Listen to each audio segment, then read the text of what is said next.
All right. What's going on, everyone? We'll be getting started with the show here shortly. Let's see here.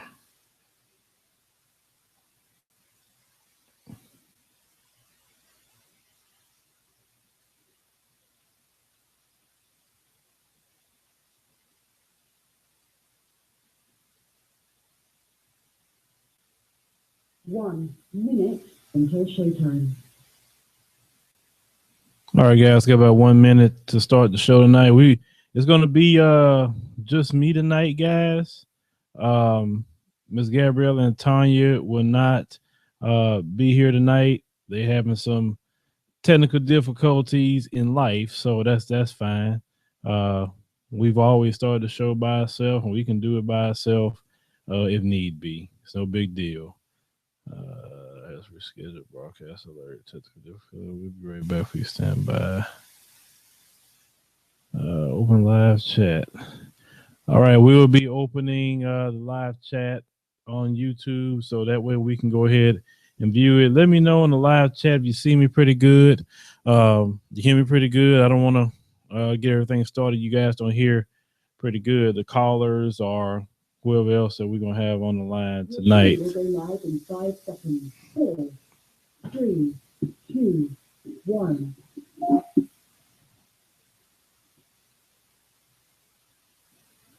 Love Talk Radio. All right. Well, thank everyone for joining us on the show tonight.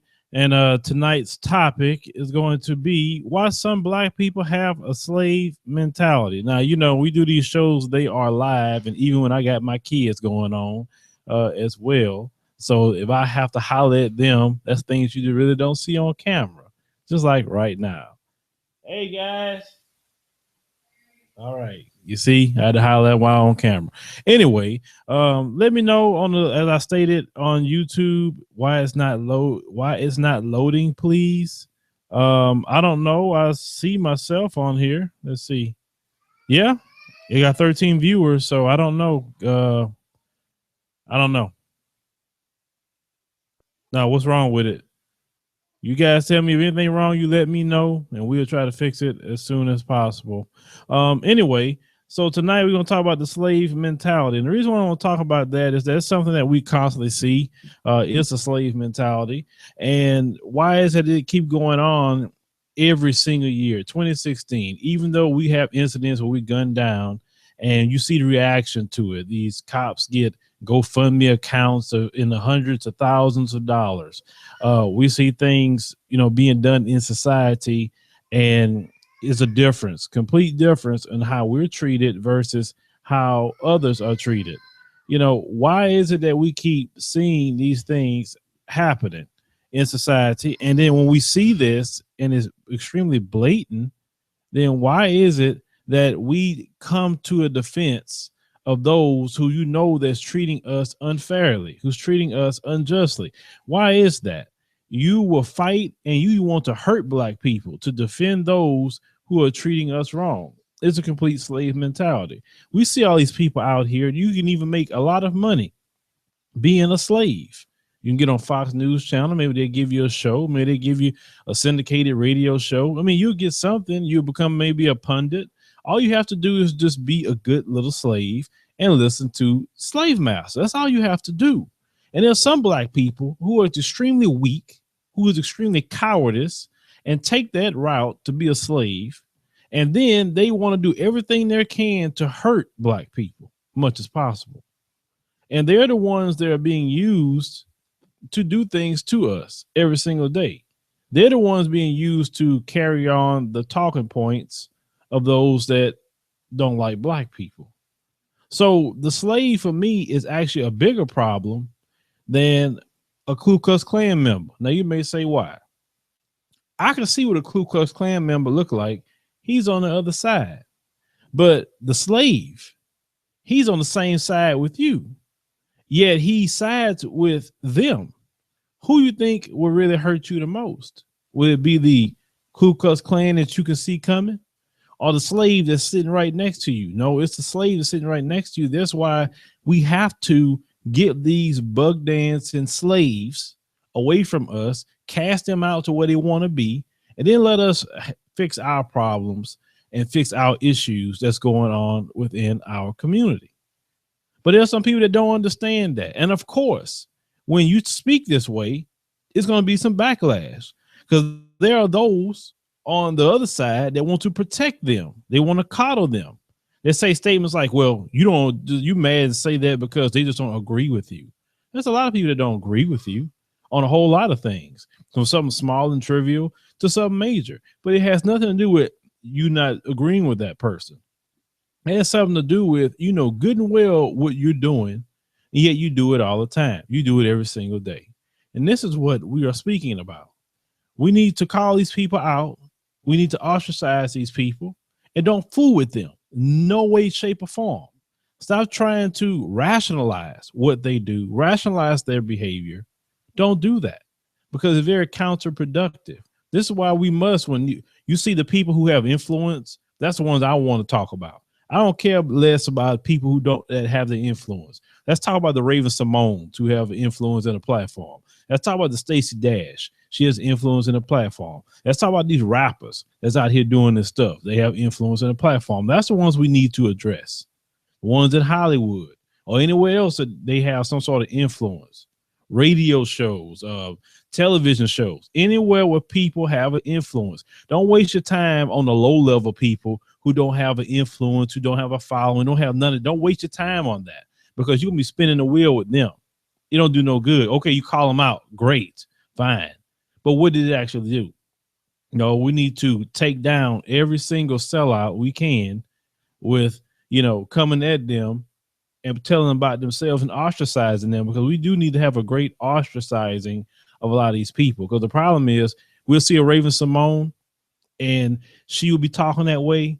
But if she says something that's considered for the community, then we'll say, oh, Raven's my sister. She gets it. No, we should not do that. We should ostracize Raven. We should ostracize Stacey Dash or anyone else who do that. People are bringing him up. They keep bringing him up. Ostracize Jesse Lee Peterson. Do that, because you should not have a way to come back, because who would say we let you back that you don't turn around and do the same thing again? That's what I'm saying. You don't do that. But tonight we're going to get to the calls. I want to hear your opinions on the topic as well. Let me go. We will check with our chat room and make sure everybody's there tonight. Now, the phone number 347-996-3350. Press the number 1 if you want to call. It's no problem. Now, the trolling, all this other stuff, we're not, good with all that. I think we try to just have a productive show much as possible. And if you will sit on the line and wait, to do that, then you need to really assess your life. Because for me, I'm not going to sit on the phone line and wait for somebody to answer me just so I can say a racial slur or something like that. I got plenty to do. Really, I have plenty to do right now. I have other videos I need to edit, other things I need to upload, and taking time out to do this show. Trust me, it is a priority to do this. But we will go ahead and Raven Simone. Yeah, I'll get you on Raven Simone. So let's go ahead and get to the callers pretty quick and see what's on your mind. Let's see. Who's the first one? Eric code 727. You on the show? That's me? Yes, that's you.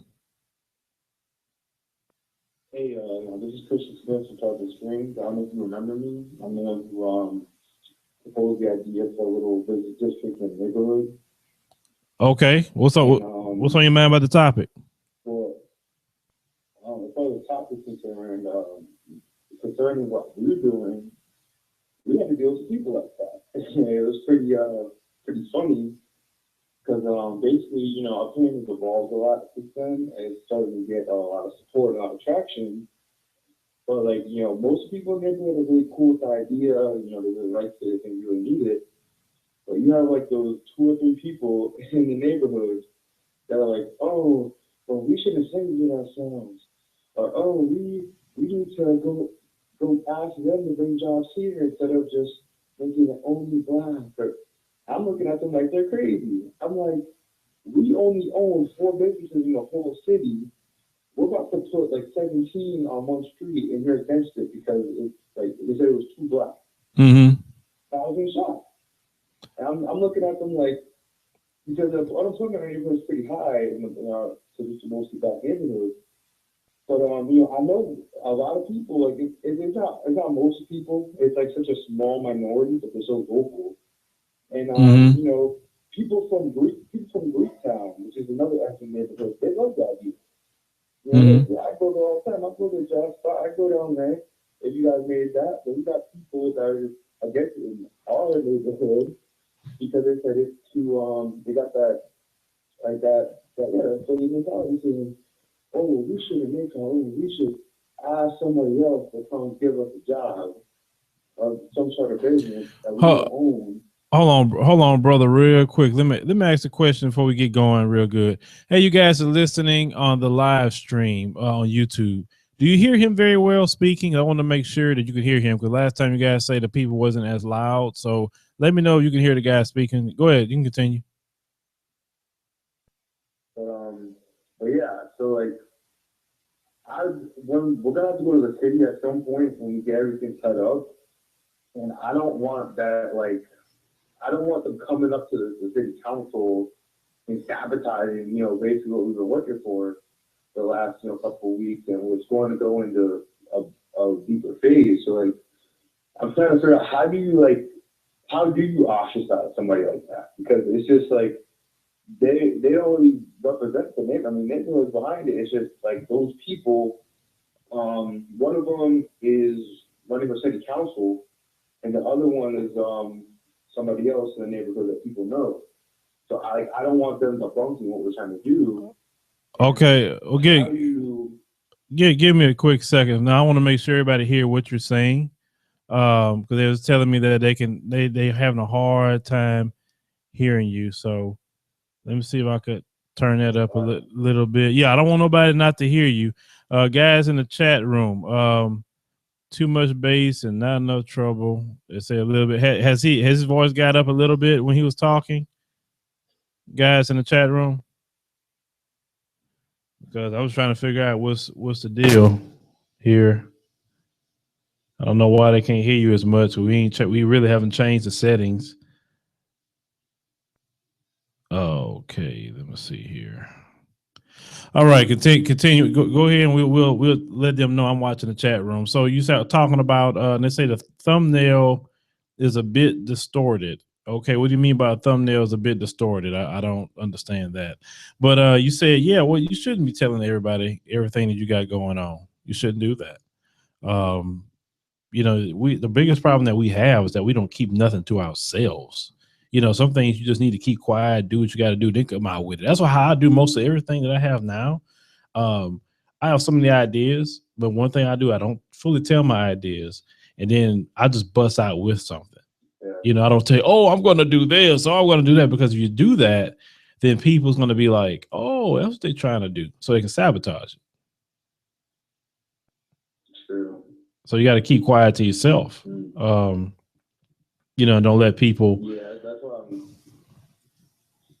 I'm saying. That's what we're like going forward. It's going to be all because about 20 of us were really involved in it. Mm-hmm. So it's going to be like we're going to be meeting with each other. We're going to do the study.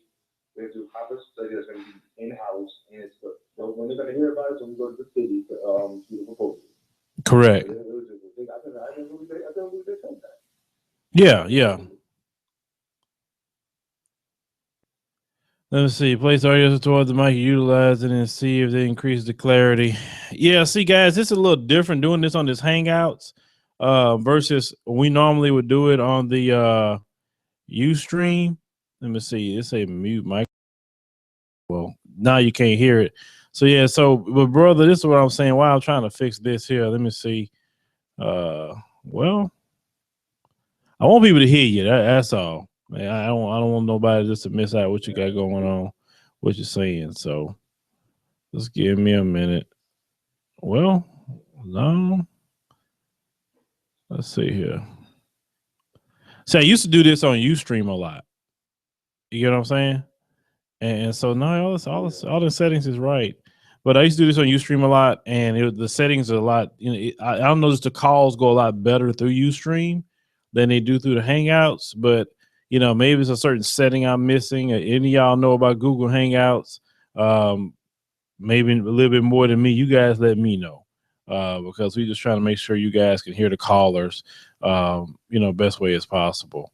So, but the slave mentality, yeah, I like it here too. We say he sounds very robotic. Well, until somebody informed me on it, because I thought I was setting everything right, but you know, from here, it looks like y'all can't really hear it too well. But this is my thing. You say how we ostracize them. How we ostracize them is leave them alone. Don't fool with them. I mean, I'm not telling you to do anything physical to them, but just leave them alone. I mean, no matter what, like when they get that wake up call, because it's gonna come. It happens to all of them. Okay, leave them alone. Don't come to their rescue. What we do as black people, because we say, oh, we feel bad because it's another black person going through some bad stuff, even though they've done all this mess to us. Okay, we still come to their rescue. You know, we are the type that if Steven doing all the stuff Steven did in Django Unchained, but if Steven get beat by Mouse, so we'll still probably come to his rescue. That's how a lot of us how we are. You know, so we need to change that, because it should be a consequence for doing that. Just like it should be a consequence when they do things to us. When I say a consequence, I mean like economic sanctions. And the problem I have with a lot of people in our community is that we aren't disciplined enough to have economic sanctions. It takes something real grand, like somebody killing you in a bad way, for you to even think about boycotting. Like, for instance, I kept telling people, boycott the movie theaters. Don't go. Leave it alone. You make up 46% of their ticket sales. If you take away 46% of their money that they're collecting off of those movies, it would make a big impact on them, and say, wait a minute, maybe we need to rethink things.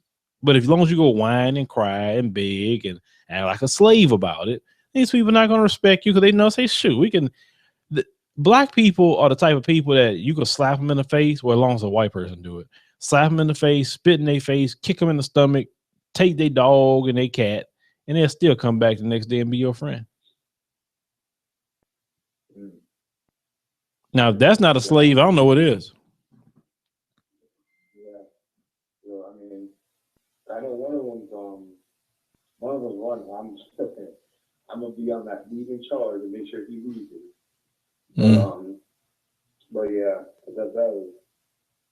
But it's like they come out of the woodwork. I never heard these people before until we started saying that. So they just came out of like, oh wait, whoa.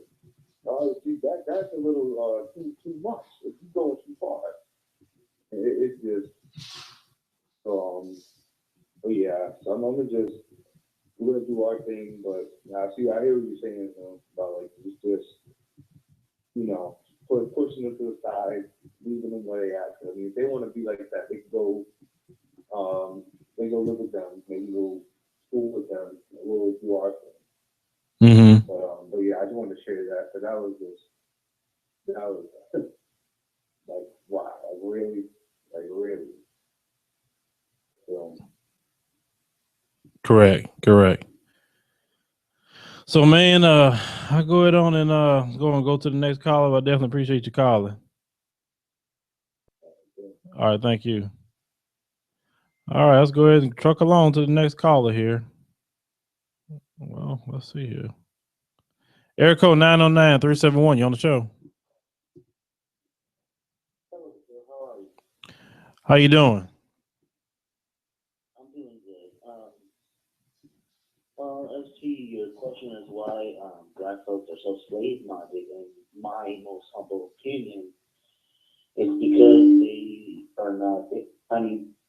It's just a lack of education. Lack of education on history, and being subjugated through the media of how inferior or how bad the stereotypes for minorities is in America. I mean, perfect example, Denzel Washington. I know lately people have been talking about the boycott of the Oscars and everything else that brings this up. Denzel Washington wins the Oscar for Training Day. But he's done so many good roles before who's long overdue for one, Uh-huh. but yet he gets a role, he gets an Oscar for a role that promotes the stereotypes that black is not right. Black is evil, black is wrong. He gets an Oscar for a role that promotes that about, a black man as a corrupt cop. Mm-hmm. I found that a little bit funny. You can give him an Oscar for him being for doing something positive. Like, for example, he's done so many roles where he shows blacks in a good light, but yet he's not recognized for using those roles. Another perfect example, Snoop Dogg. Man, in Snoop Dogg, you only hear about Snoop Dogg about smoking weed and doing all this gangster stuff that he does. Mm-hmm. But when he went on television saying that he wants to stop that and coach his son's football team. You didn't hear too much about that, and people are like saying, "Oh, it's just an act, and it's gonna, it ain't gonna last long." And they're just bad mouthing Snoop Dogg. It's just a media way of showing that you can't show blacks in a positive light. And when I said earlier about a lack of education and lack of history, the history that we are taught in school is not correct. I mean, there's Julius. I'm sorry, not Julius Caesar. I'm sorry. Napoleon once said that all history is a bunch of lies that everybody agrees upon, and it's true. The schools are teaching us history that are only half truths. They slightly changed or altered to favor the views of those who are in power. And people are too lazy or too ignorant to try and look on their own. Mm-hmm. And it's a shame. I mean, people are. So basically, what you're saying is, so lazy now. yeah. Basically, what you're saying is, a lot of people are intellectually lazy. Yes. The sound. Okay, so they tell me the sound is worse. Hold on, I'm just trying to figure it out. Like I said, guys, these settings, I've had these settings forever when I run my shows, and I get on these Google Hangout stuff. It just sucks. It really sucks. That's why I say sometimes I want to go back to just doing Ustream shows, because Ustream, I never had an issue over there at all. But we got more people watching on YouTube than on Ustream, so it kind of has its gifts and curses. Either way, does it sound better now? I mean, you let me know. I'm manipulating it as we speak right now. Guys in the chat room, let me know. Well, about people being intellectually lazy, I think that's a lot of it. People don't teach their kids anything anymore. Just like those kids with the ones in Arizona, and the black kids say, I couldn't believe they would do something like that. I'm like, where are you from? So you say, yes, it's getting better, or yes, it's worse. It's like we need to teach our kids our history. Okay, you can hear me now. Good. All right, we need to teach our kids their history. We need to teach them everything that they should know about the struggle and all this other stuff. But you talk about the positive things. Listen, I make videos. The issue with positive content is, or what things people are doing on the news don't show it. A lot of times it's just not supported. People say, we want to see more positive stuff. Then you put up something positive and nobody wants to watch it. You don't get hardly no comments. Nobody, likes or dislikes, or you don't get the views. I can promise you right now, I've posted many positive videos. I've never broke 100,000 on one. I never even broke 50,000 on one. But let me put up something about, police brutality, the hyenas or whatever. Somebody murdering somebody. Oh man, you can get, break 1 million views on that or more, because people want to see more of that than positive content. They don't want to hear 2 Chainz donating a house and some money to a single parent family. They don't want to hear about that, but it's out there. Just like with the Flint, Michigan, some of the celebrities are actually getting together to give water for that. You see the media really just blasting that? No, but they'll blast the people being poisoned and sick. So that media and its own entity and even what people want, even like the way I have to craft my videos, I have to try to do them between 5 to 7 minutes when I do my commentaries, because the research show people just do not have a long attention span anymore. And that's to their detriment. That's not to my detriment, but that's where we at today. So we just screwed up. We just screwed up all the way around a lot of areas on top of the slave mentality. Oh, I totally agree. I totally agree that attention span has come down, and it's and what you were saying about people responding more to negative aspects and not so much positively. Yeah, you ain't speaking your phone. You're breaking up. Speaking to your phone, you're breaking up. Now, so you're breaking up. I was saying that can you hear me now? Yes, go ahead. Can you hear me now? Yes, sir. Go ahead. What I was saying earlier about negative, how you can get a lot more views with negativity than you can positivity, just proves the old saying, misery loves company.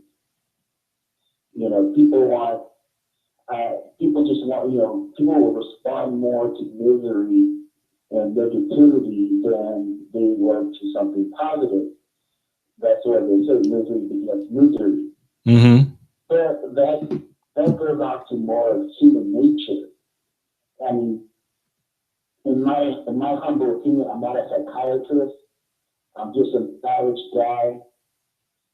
But one thing I've noticed about humans in general, people just love to be miserable. They love to be the victim, so to speak. Well, that could be some of it, but at the end of the day, I'm telling you, I've been doing this stuff for years, and you're right, misery do loves company, but at the same time, people just have that demand, and that's why even the big media companies who have the millions of dollars and people following them like that, the CNNs, the MSNBCs are the ones who really got the money. They won't show it either, and because they view it more so on their ratings and advertising dollars. That's really why they do it like that.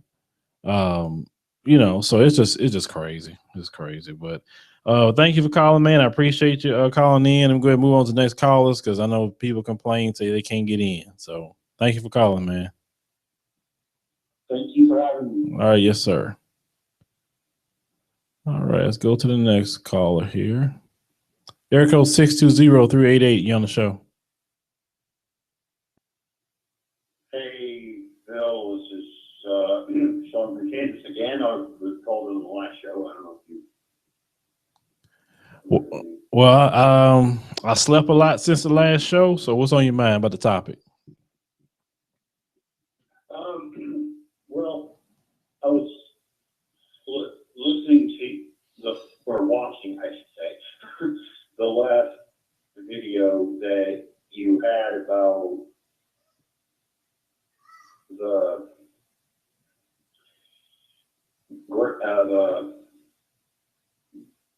black man that was with KKK. Yes. Well,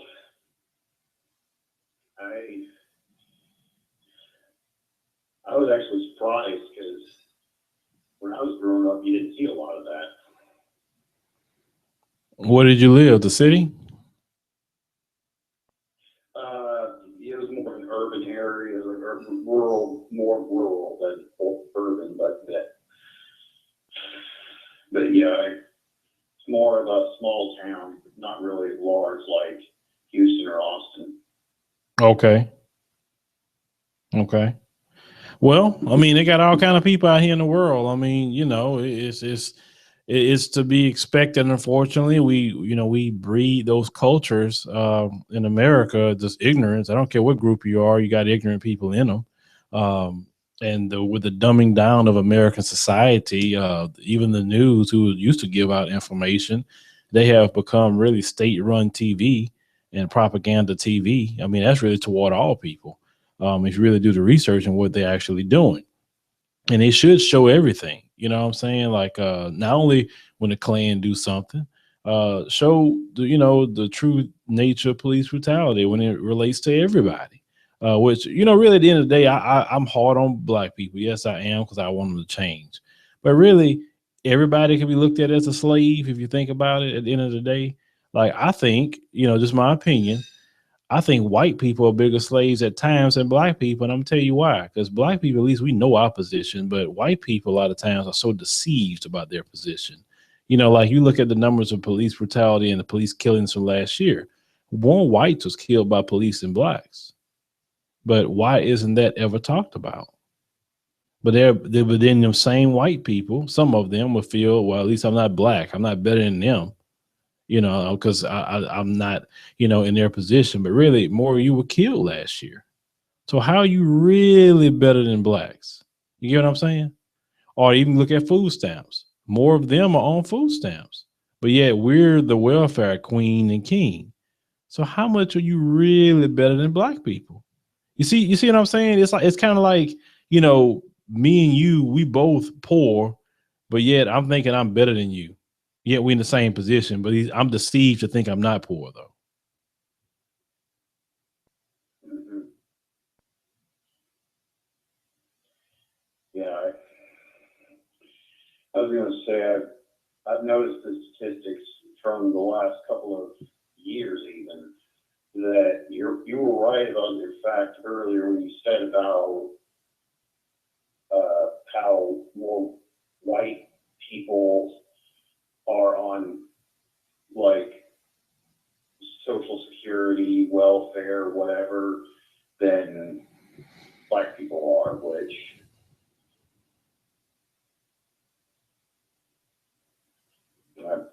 Which what? and what I said, I heard about the fact that more white people were on like welfare, social security than Well, usually black people were. I didn't mention Social Security because Social Security, you work for that. That's yours. I mean, so that's not nothing to even complain about. No, but I'm talking, Welfare, yeah. welfare, stuff like that. Yeah, I mean, but you have to think, if it's more white people in the country than blacks, okay, let's just think logically. Well, then it's going to be more of everything with the white people. You're going to have more poor people. You're going to have more unemployed. You're going to have more that do crime. You're going to have more that need a job. You're going to have more of everything because there's more. I mean, how is it that a people who isn't represented as the most do everything? They can't. There's not enough of them to.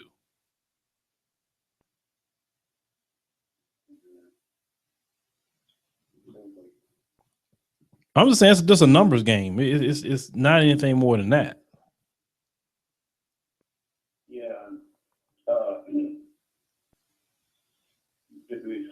To be honest, though, I know I'm not supposed to be going into too personal stories, but this is a short story. It doesn't take that long. So it was one time, I think it was more of I wasn't sure if he was African American or if he was Hispanic, but I do know that one time I got confused for somebody else, thinking this guy thought I owed him money or something. I was like, really? Mm-hmm. So what happened? Well, basically, the police got me out of it. Lucky for that. There was an officer just up the road from where I was. Okay. And what happened from there? Mistaken it. It's more of, it was kind of late when I went out. It was, I don't really remember what time it was, but it was later than normal. Okay, I'm trying to get to the point of the story. You mistaken identity, the cop saved you. I mean, what's the moral of the story? The moral of the story is try to be careful about what time you leave your place, because if you leave too late, you can be confused for somebody else because it's dark out, you can't really see that well. Yeah, I mean, that is actually good, I guess, good advice. I mean, me personally, I try to take care of most everything during the daylight if I can. Because shoot, I mean, you know how it is. Them police, I'm conscious of them police. I don't want to be, I'd rather be stopped by the police during the day than at night because too many people get messed up by the police at night. Oh, I thought he had a gun, so forget that. But anyway, well, I appreciate you calling, man. Thank you. All right, let's go ahead and go to the next caller. Air code 44966, you're on the show. I don't know about show. How you doing, sir? From last week. Okay, what's on your mind? Well, my take on play mentality is. Well, let me stop you right there. Let me stop you right there. Let me try this again. What is your opinion on the topic? Okay. Yes, that's focus on the topic. What's your opinion on the topic? Okay. My opinion on the topic, play mentality. Now, I just saw that video you just showed. Okay. The black person in the Ku Klux Klan rally. Okay. And I just couldn't believe it. Why? But I'm not surprised by it because there's a lot, not all of them, but there's a lot of people that do have that health, and they internalize that mentality within themselves, and they turn on against each other. Mm-hmm. So how you think they get this? Well, let me ask you a question. How you think they get this mentality? Where to get this mentality? Yeah, like in your opinion, how you think they get that mentality? When the child is born, they don't have that mentality. So how you think they get it? Oh, it's inside. Mm-hmm. And they get that from, well, maybe I can say it like this. It goes all the way back to when we first got here, in the United States. From where the slave master, was brainwashing us, all the stuff about who we are. Okay. We kind of internalized that into each other. So you look at some black people today, they have so much hatred of themselves and turn on against their own. And it's something that, I'm not surprised at because most of the time they don't, like the other caller said, they don't learn the history. And correct. School system is ridiculous. They don't teach us anything. Mm-hmm. And they teach us about Black history, but not the whole thing about Black history. But see, right there, what you just said, we have to stop. If we know this, and it's not nothing new, that they won't teach us the fullness of our history, starting way, from the continent of Africa all the way to up to now, then why is it that we don't take responsibility upon ourselves to educate not only ourselves, but educate our children? Because it's not in their best interest to educate Black people, let them know that you're not inferior, that you didn't just come from a slave on a plantation, that you came from, kings and queens, and we're going to show you exactly where you come from. I mean, they're not going to encourage the young Black boy, the Black girl to think good of themselves, because how would white supremacy really work if they do that? Somebody has to be inferior in a white supremacy system. It has to be. Because you can't have supremacy if everybody thinking that they're, high and mighty and they could do anything, and they just encouraged. And no, that's just not going to work. That's why they even educate. When you notice history, they never show nobody else's great accomplishments in history. Not just Blacks, but they don't show Native American accomplishments. They don't show Hispanic. They don't show Asian. They don't show Arab. They don't show nobody. Just white. Like white people is the only people in this nation that ever been, or this even this land. So, and I think that's what got me probably more angry with a lot of institutions. Like, I've gotten angry with the way schools educate kids, and then I have teenage kids, right? And I see what they teach them. It don't teach them nothing. They really don't. Not when in the reliance of history. But like I think every black child should go to a Black Holocaust museum. You should, or some Black Holocaust exhibit. How can you not go see that? You know what I'm saying? And also, you know, even when it comes to Christianity, how a lot of that was taught, you know, and a lot of that was taught so wrong and so even that where it fit, huh? Especially about the image of Jesus. Exactly, exactly. If you ever, I remember the first time I seen an image of Black Jesus, right? And I was like, "What is that?" I mean, back when I didn't know anything, and it was a Black Jesus, and a lot of Black people had Black Jesus in their house, and I'm like, "Who is that?" And they were like, "That's Jesus." I remember the episode of, you remember the episode of Good Times? Mm-hmm. Oh yeah, yeah. Well, they had plenty of that in Good Times. Michael, when Michael was shown his mom, Florida, Black Jesus, so she found out it was the culture of the Navy wino. Good Times was a good show. It was a real good show. Yeah, it was. And then she, throughout the whole show, showed us white Jesus. And just like you said, you know, she didn't know anything about who Jesus was until Michael read the book, the Bible, and told her about, you know, his feet was grass and his hair was like wool, that whole thing. And you know. They would never show Jesus. I said to myself, I said, boy, I get the money. I need to make a movie about Jesus. And Jesus not gonna, I promise you, Jesus gonna be Black. I'll make a movie about Jesus. Let's be accurate. And I guarantee it does.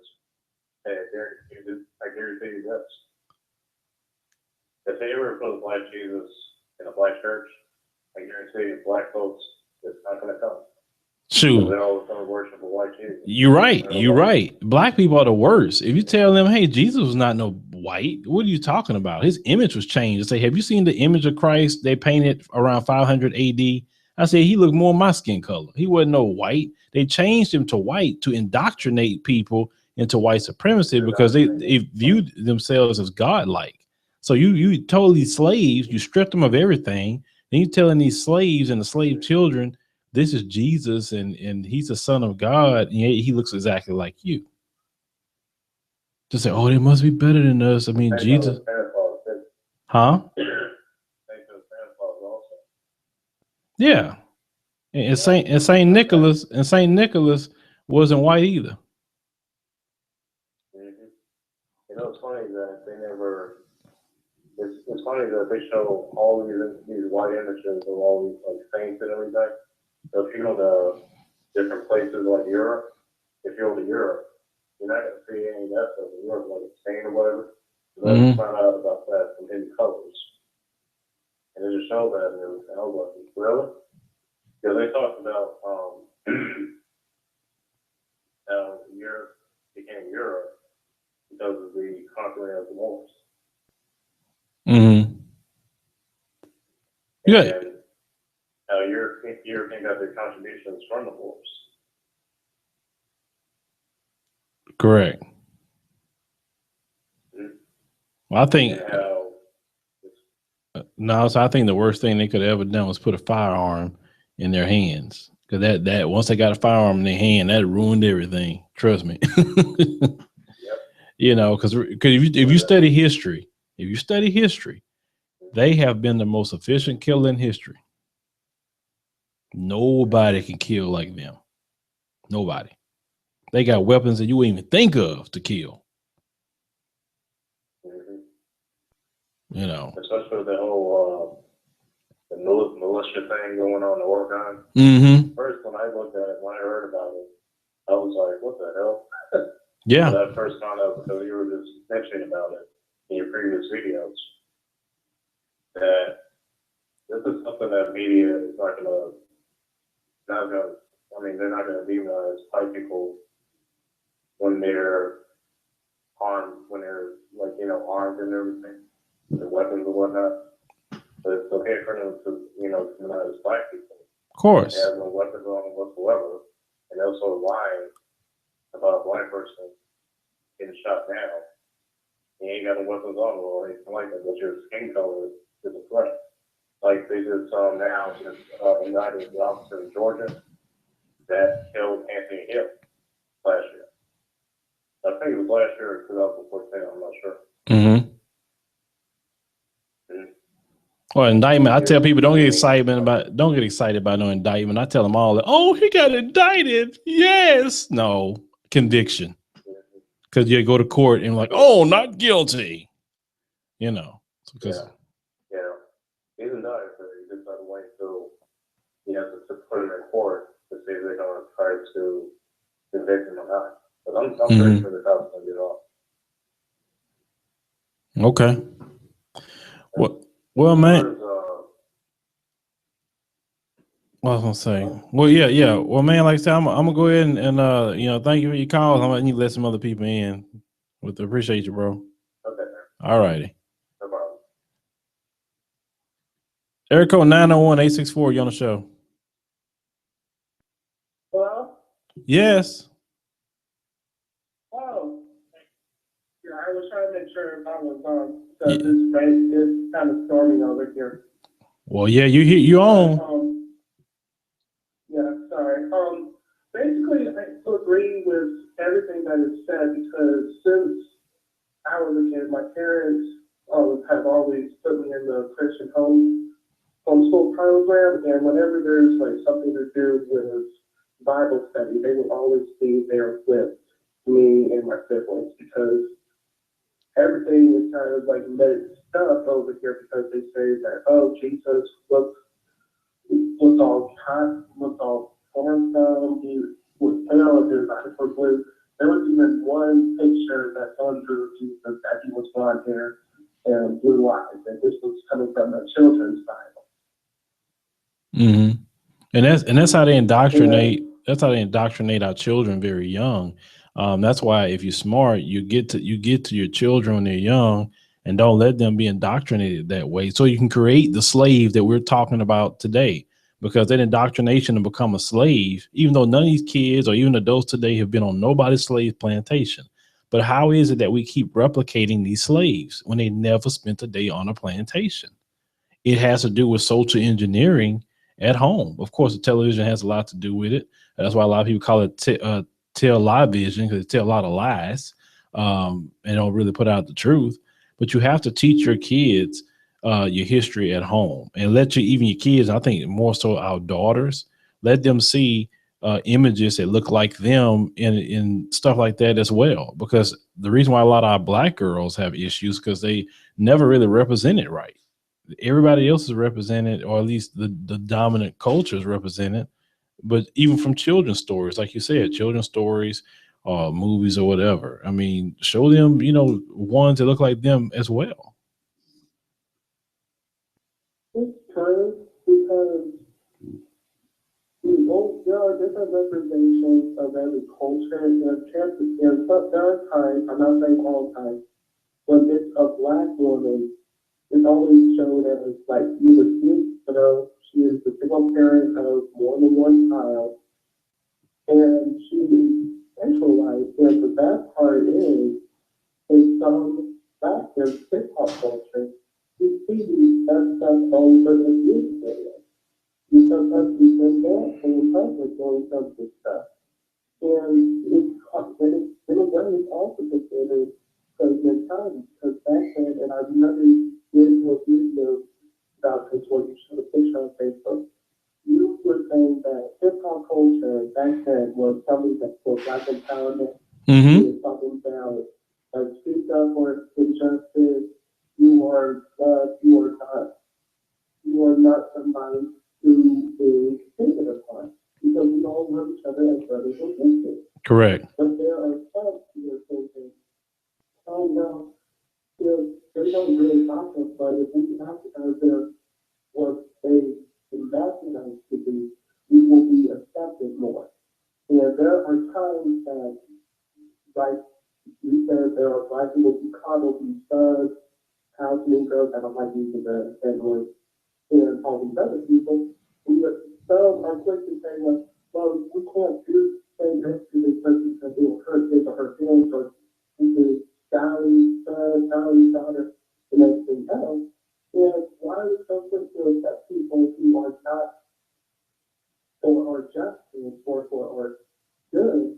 But yet, when for a bad person, it's like, oh, it's like a city. There's one side who is against it, and one side who is for it. That's the thing that I can't stand. If the person is saying who stuff about you, talking junk about you, you need to just drop them. Because that is that you are very nice, and it's something that makes you look like you are actually willing to see the same in the same position that that person who was talking down about you. Mm-hmm. Well, you're talking about the music industry. Most people, like, if you just really follow the money, and it's not that hard to follow the money. Okay, you look at these so-called rap labels. All these guys say, "I got this label," but it's the ones that have major deals. So you follow the money. It's a white label that really owns all that. Most of the hip hop music is owned by whites. The intellectual properties are owned by whites or Ashkenazi Jews. They are the ones that own it. They are the ones that say it's okay to call a black woman a B in this song. It's okay to call black people the N-word. It's okay to talk about you killing black people, dealing drugs to black people. That's fine. But the moment they make some sort of Ashkenazi Jew slur, the moment they say something about the gay community or white women or whoever else, I promise you that song will not come out because they're not going to allow those rappers to disrespect anybody else but black people. And black people need to take back their music. They have stolen black music. They have made it watered down. It's horrible now. They're trying to kill R&B. When's the last time you ever seen an R&B artist out now? Think about it. Outside of Trey Songz, think about it. Barely, actually. Hardly none. Okay, but you see all these pop artists popping up there, Taylor Swift and all these other ones, they getting put out all the time. And then listen, Adele, and I'm not taking nothing away from Adele, but that's what they want. They want a white soul singer like Adele, and they're gonna big Adele up due to promotion. Because yes, Adele in her, I guess in her own right, she could sing, but I can name about 10 black singers that can out sing Adele any day, and their records never did that. But they want to promote the white artist. If they can find a white person, do what a black person do, that's what they're going to put their money behind. And they put all the money behind this person. They market them. They run ads, they radio promo. I mean, they put the money behind them and they make people like them. If you hear like a song being ran in rotation about 30 times a day on the radio, understand they pay to get that happen. And once people hear it enough, they take it. And black people don't even realize that they have literally stolen your craft and they're making billions of dollars off of your craft. And you, the little bit they're paying you is pennies. And it's so bad with the music and how much slave minded it is now. They sign 360 deals, and 360 deals is they get a percentage of everything you do in a 360 deal versus back in the day, they would only get what you make off of the album. And they wouldn't touch your endorsements or your show money or whatever else. That's why them guys back in the day made a lot of money in rap music. But now they don't make crap unless they go independent. So we Also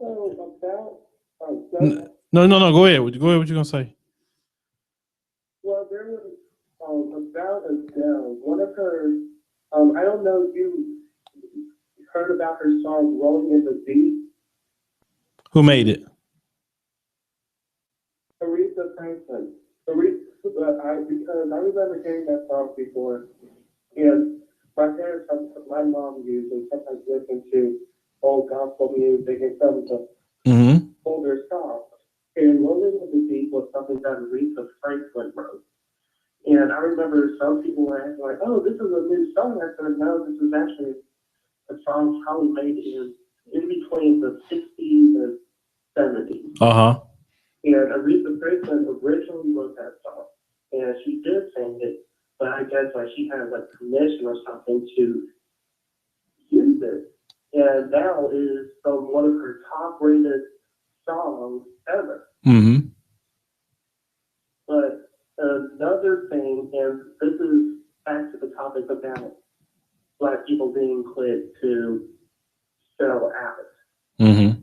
And I'm talking about Stacey Dash right now. I am not surprised that she would be quick to say, "Oh, we're going to just take away Black History Month because we shouldn't be segregated." Okay, she is both African American and Bajan, which is like Barbados, and she's part Mexican. How come this stupid fool did not say anything? She wants to say something about Black people. How come she didn't say anything to Trump about it? And you also talk about both Mexicans and Black people. You are both, and these chickens both of these. But yet, since she is on Fox News, she decides, "Oh, well, I am white now."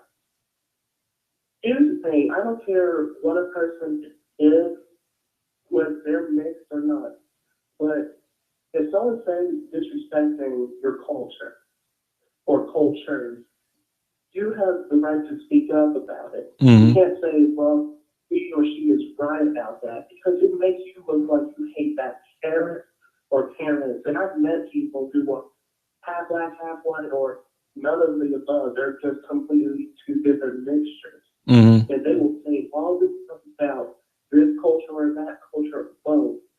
And they will disrespect about this women or these men. And I'm wondering, like, okay, isn't your mama or isn't your daddy that color? They're like, "Well, yeah, that your parents like that." No, then why are you talking about them as if they are a whole? And that's the stuff that my parents talked to me about, because I had told them about some friend of mine that I took jobs because they aren't offended. They aren't offended anymore because they started doing stuff like that. And he was talking about Asian people. This dude's half Asian, half white. I said, "Why would you say that about Asian people, knowing full well that your father is Asian and I have a Chinese sister who is adopted? Why would you say stuff like that?" Well, So it's not only self-hate, but it's also, in a way, hurt. well, it's a lot of money to be made in, buck dance and being a shoe shining coon. It is money to be made in that. And you look at Stacey Dash, because think about it. If she wasn't on Fox News, how many movies have you seen Stacey Dash in? Think about that. How many television shows? Of course, most people know her from Clueless, okay? But how many, shows have you really seen her in after the fact? If she was, if what she was saying is so true about diversity and we should, not focus on all this stuff and you're talking about BET and Black History Month, Stacey, why are you not in any movies? I haven't seen you in no Hollywood movie at all since Clueless. So where are you at? You know good and well there's no parts of Black women. And yeah, you still gonna get your happy-go-lucky self on Fox and say something like that? I mean, your career is evident of what everybody is saying about Hollywood. That's what I'm saying. Some Black people will sell you out so quick for a check. They will. She's a hypocrite. That's how I say, because her life, her career is evident of that.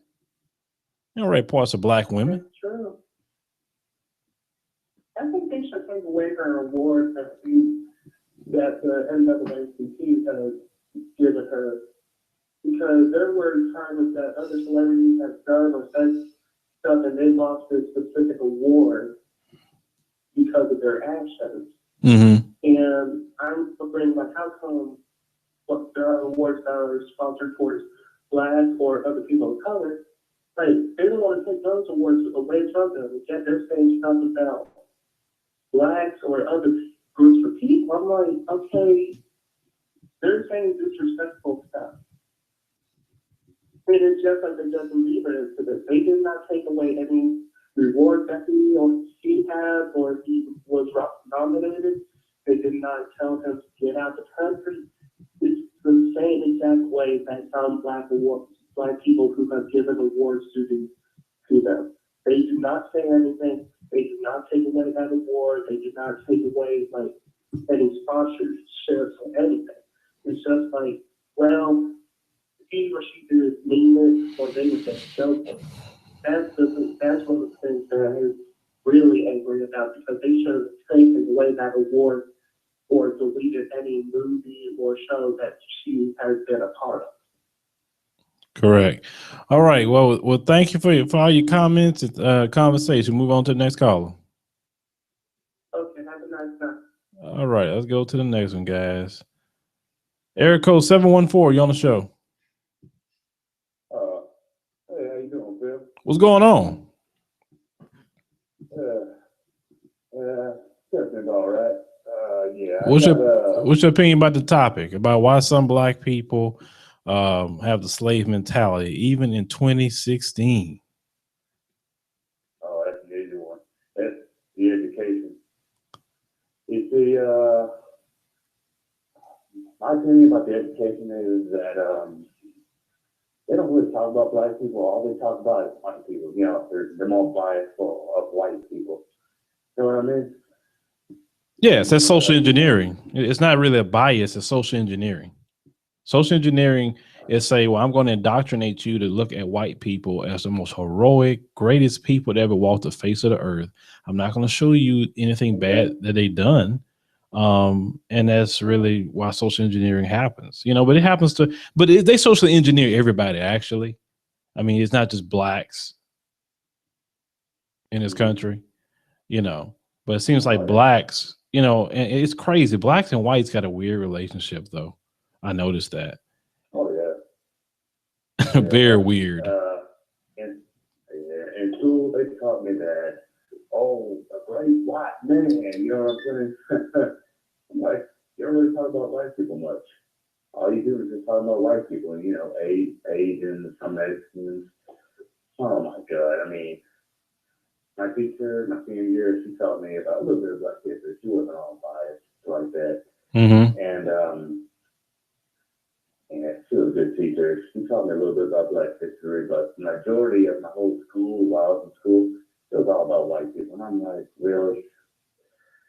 Yeah.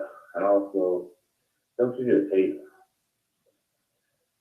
we black people, we really need that wake up call. Some, not all, you know what I mean? Mm-hmm. I agree. I think we do need, I think a lot of us need a wake up call, and I love when we get it. You know, and I prefer the wake up calls happen to people who have influence and who have, you know, finance to help people who don't have it with those wake up calls. Like I like when the wake up calls happen to, not to say nothing about LeBron James, but let it happen to LeBron James. You know what I'm saying? Let him. I'm not saying that he's doing bad stuff. I'm just using him as an example. You know, let it happen to who else? Charles Barkley. Anybody else? Let it happen. Let it happen to Raven Simone. Let them, like, I want to be there to witness the wake up calls for them. I can't wait. Trust me, Charles Barkley gonna be the biggest mouth for black people when he get that wake up call, and I'm gonna sit back and I'm gonna say, "Yep, it was bound to happen." They all get it. Yeah,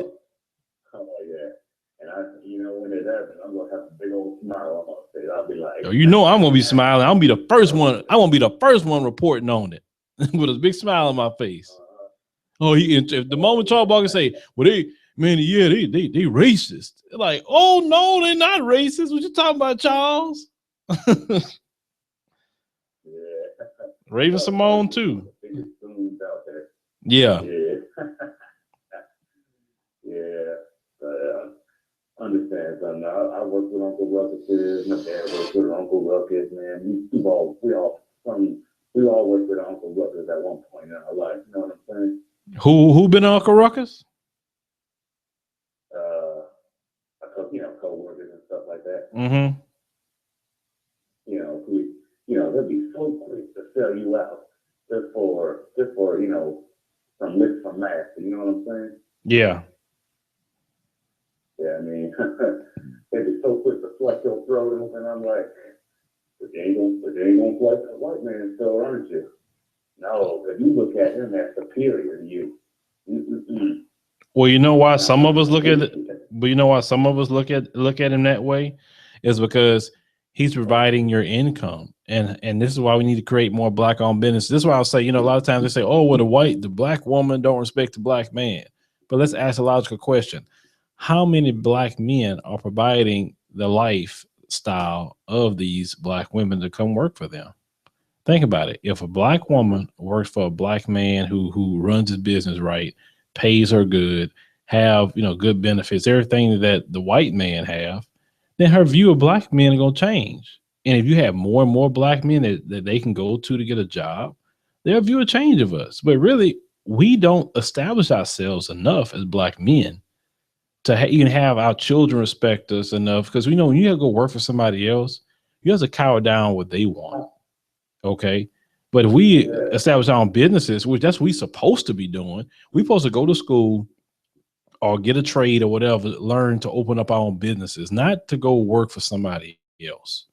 Period. And we're not doing that. We indoctrinate our kids to be slave minded, say, well, as long as you got a good job with that white man, that's life. Why don't you provide jobs for your community by creating a business? Why don't you go do that? Or why don't you go give your talents to a black company who probably need those talents? You know what I'm saying? Yeah. Oh yeah, that's right. We need to start making our own stuff, and maybe like trying to throw that stuff like reverse racism. I'm like, what the heck? Reverse racism. No, man, there ain't nothing racist about having black-owned businesses, black-owned whatever, right? There's nothing racist about it. We're just trying to have our own. Because white people have their own stuff, Asians got their own stuff. Correct. Whoever, right? Come on, there ain't nothing wrong with us having our own stuff. We have our own stuff, that way, provide for ourselves, because our own community, because as black people, that's all we got. Ain't nobody else ain't gonna support us. We gotta support our own, Mm-hmm. We have to. We gotta stop begging on our knees and say, oh, please give me a job. Oh, please give me that promotion. No, we gotta buckle up, doing stuff for ourselves. You know what I'm saying? Yes, I try to preach. I preach that much as possible to you guys to do for self. Stop begging. Create your own businesses. Invest. Save your money. Raise your kids right. Just basically do everything for self. And when these people say it's wrong, to do that, well, it is not wrong. And who are you to tell me what's wrong in my life? I go tell you what's wrong in your life. Everybody has to do for self. Mm-hmm. And, see, these people, they love to complain on black people. 1 minute you want to say, oh, all they do is be on welfare and they want handouts. But then when a black person is saying, okay, well, let's do for self, let's create a business, let's support black-owned businesses. You guys are racist. Why? Because you say black businesses. I thought you don't want us around you. So let's do for ourselves. So we won't beg you no more. Like, what the hell, man? So that's why, sometimes, like they say, you need to keep people out of family business. That's why that dude, when I was on that Jesse Lee Peterson show, and that white dude got hot when I said that about let me worry about my family business and you worry about your own. He got hot. And he said, so I'm not part of your family? No, you're not. Let me worry about black people business. Yeah. You're not trying to help nothing. You were trying to come and say, you know what? I'm gonna give y'all some. I got a company. I'm gonna loan y'all some low interest loans so y'all can start some businesses. Okay, well then you want to help. Then I'm good with that. But if you just want to come in and talk crap about black people, stay out of our family business. We could do that on our own. Damn straight. Yeah, I have no problem telling them stay out of our family business. They can't stand when you talk to them like that either. Oh, they can't stand it. It's like they just like they get angry. Like, how dare a black man talk to me like that? Yeah, they were like that ain't good Negro. Mm-hmm. Like talk back to you, like master, right? Mm-hmm. Nah, I say get master. I'm on my own. That's right. Or position yourself to get on your own. Like I tell some people, when somebody say, I want to start a business. Well, sometimes you need to keep working the job you have. Okay.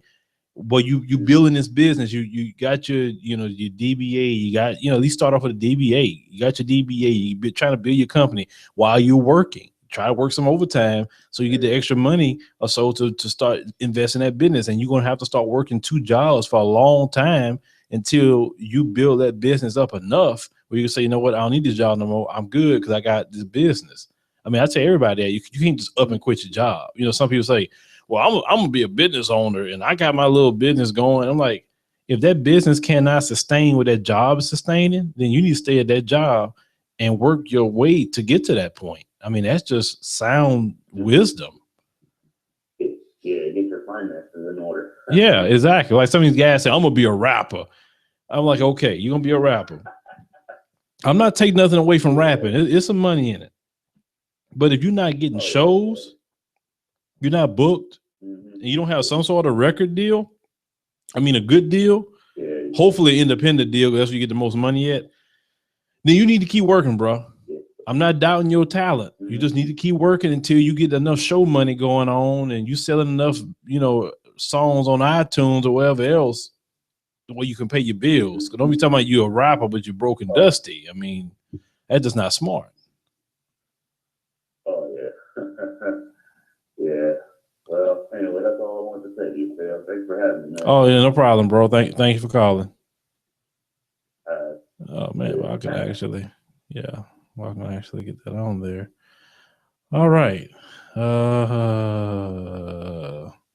Yes, you're right. Everybody is not business owners, but everybody can support businesses as well. And also, we'll say, well, you know what? Afrocentric, I'm Black. So you could say whatever you like. I speak about Black issues when I feel I need to speak on them. And then sometime I'll speak on just general issues. But I see the issues in the Black community like so bad. And when I see Black people hanging out with Klansmen or alleged Klansmen, or I see stuff like Stacey Dash or whatever, I don't live in La La Land. I live in reality.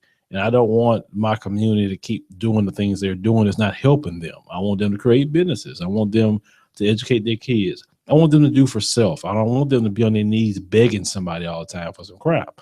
So that's why I say what I am saying. All right. Let's see, go to all right, this is the next caller here if I can get him in the line. Come on, Blog Talk Radio. Sometimes, guys, I hate dealing with this Blog Talk Radio.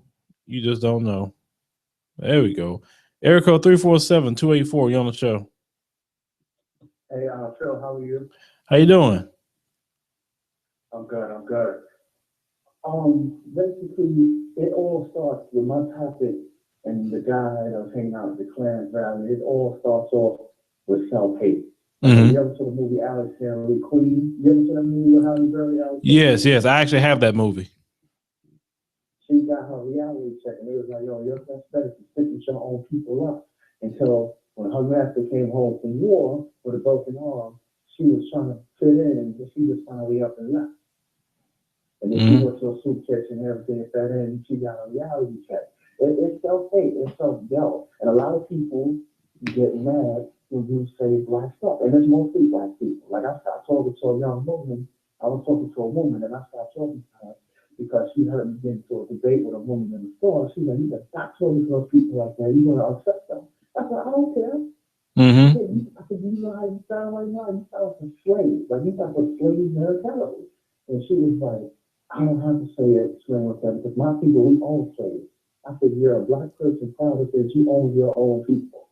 And she's like, well, we own slaves, and I'm proud of it. I said, well, she was Black. How long? She was Black telling you they own slaves? Yeah, from Alabama. From Alabama. I'm like, you know what? I ain't trying to hear what you talking about. If y'all did or y'all didn't. If you did, then I understand why you got a slave mentality. Y'all was selling out from the beginning. Right. But like, really, I tell a lot of dudes, get you somebody that's conscious minded, you know, whoever that may be. Right. Get you somebody who's about the truth, not about trying to just go along and get along with everything. Right. Like I've been told by a lot of my African friends and a lot of my friends, oh, you're too Black. Because I'm pro-Black. I'm not Malcolm X pro-Black, but that video you did last week with Martin Luther King, he's tired. I'm pro-Black like that. To that point, I ain't extremely pro-Black. I'm Martin Luther King tired of the stuff going on pro-Black. Well, let me ask you a question about that term, pro-Black, because that term is being thrown around a lot. What is pro-Black?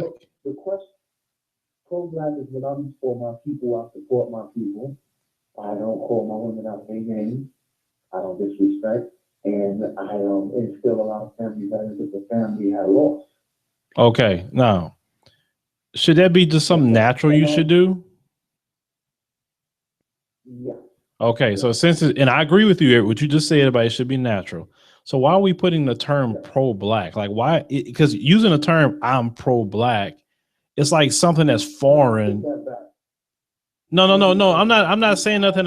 I'm not saying nothing about you. I'm just saying the word's been thrown around a lot, and what I'm saying is I'm trying to, the words do mean a lot. We need to stop saying we're pro-black because we should be naturally everything you just said. Naturally. True. Right. You don't hear white folks saying I'm pro-white when they support their own businesses, which they do. When they go to their schools, they support their schools, they support their politicians, they do everything. But they don't say, well, I'm pro-white, I support the white community. They don't do that. Actually, nobody does. Right. Right. Well, the only, and another thing about it is like, why do we always embrace cultures that we don't do no research on?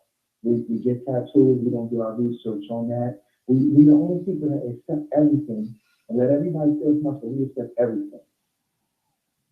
Yeah. We accept everything. But they take all of ours. Yeah, we accept everything. We teach everybody our culture. Then when they figure out a way to monetize it or exploit it, then we get mad. And then in the way they do it so disrespectful. They'll be like, I learned this, from them, and I want to pay homage. No, they be like, I don't know you, like that type, and like how many times well, not just him, it's all of them. It's like, how many times they got to keep doing that to you? Why y'all teach them everything? It's like everything we do, like Paul Mooney said, the black man is the most imitated man in the world, and the black woman is the most imitated woman in the world. Okay, so why is it that we sit there and just give everything away? Like I tell people, do you see Asian people teaching everybody their dialects, how to speak their language? No, you got to go learn on your own if you're going to learn it. But black people, we'll hold a class. This is how you do this. This is why we say that. We hold classes on our culture, and everybody said they write down, take notes. Okay, I'm gonna do. They come up with business plans. They say, "We'll create a business out of it." And since they have the media aspect, oh well, shoot, we created it. Like, what are you talking about? No, you didn't. Yes, we did. And there you go again. The black people get all salty, but it was your fault that you didn't create businesses and monetize your own stuff. Right. Like how Jesse, what's his name? The guy that got on the radio and he was battling against Jesse Lee Peterson. He said, "I'm not your family." No, you're not. Because when people get mad when I say I speak on black issues, because I'm saying I'm speaking for my people that I know my people. I'm speaking on us. And a lot of black people, especially black Christians, get mad when I say the Bible describes Jesus as a black man. Hair like a wolf. I don't know any white men with hair like wolf. Do you? Nope.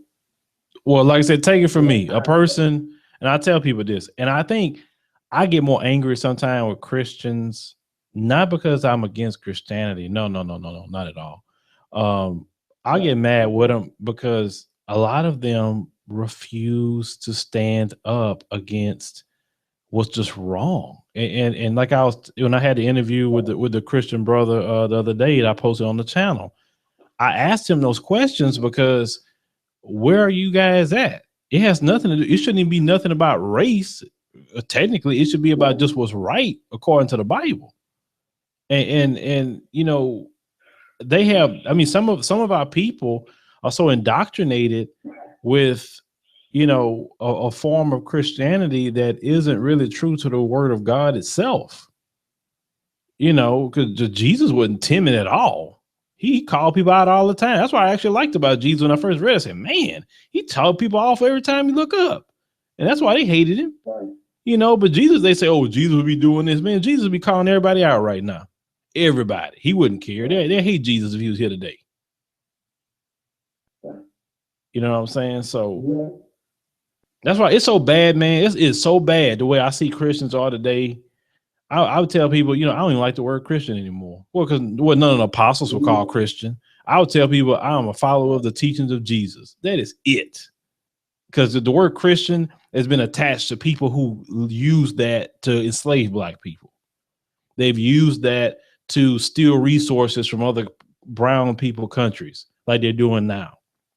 And then the funny part about their policies, let me make you laugh about that. You've been researching the European immigration crisis?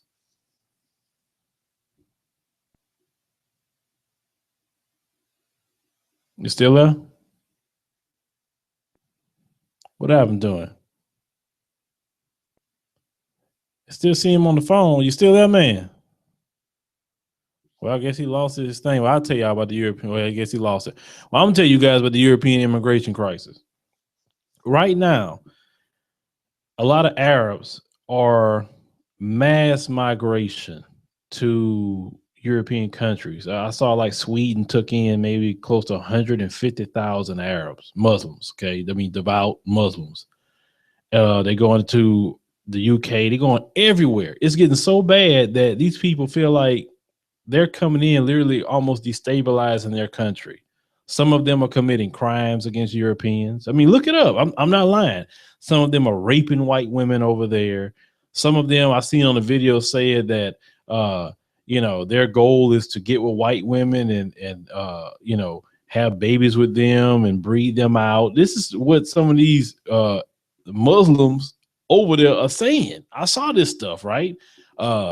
Committing all kind of thugging stuff when they got over there.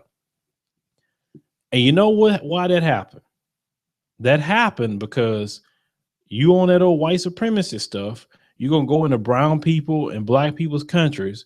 You're going to steal their resources. You're going to steal their land, destabilize their governments, whatever that government may be, that's their business. And now you created those conditions. Okay. And now you're suffering for it because America, we will across the Atlantic. They not going to come over here like that, but they easily go to their countries. And they part of it with America to destabilize brown and black people's countries. If you think about it, how many times have you seen NATO destabilize a white country? Just think about that. They don't destabilize white countries. They only do it to people who have color, brown people and black people. You're killing this leader in Iraq. Now it's a hellhole. You're trying to kill a leader in Syria. And that's become a hellhole to the point that the people in Iraq and Syria run into all these European countries. You killed Gaddafi because he was trying to create one united country with a gold dinar, and you didn't want him to shut y'all out of Africa so y'all can keep plundering those resources, and you kill every African leader who was on board with that to make it a one united Africa. You know, I mean, people don't understand. So you get on the media, lie and say, oh, we're giving guns to rebels and all this other stuff. But think about it. If you had some sort of quote unquote rebels in this country, how would they think if another country come dropping guns and stuff to rebels? You're supposed to follow what the government's supposed to say, not no rebels.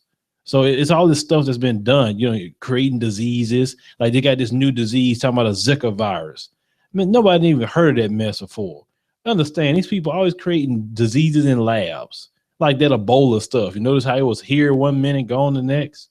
That stuff is being created to kill people off, but nobody, but some people say it's conspiracy theory. I said, no, that's just the history of this country.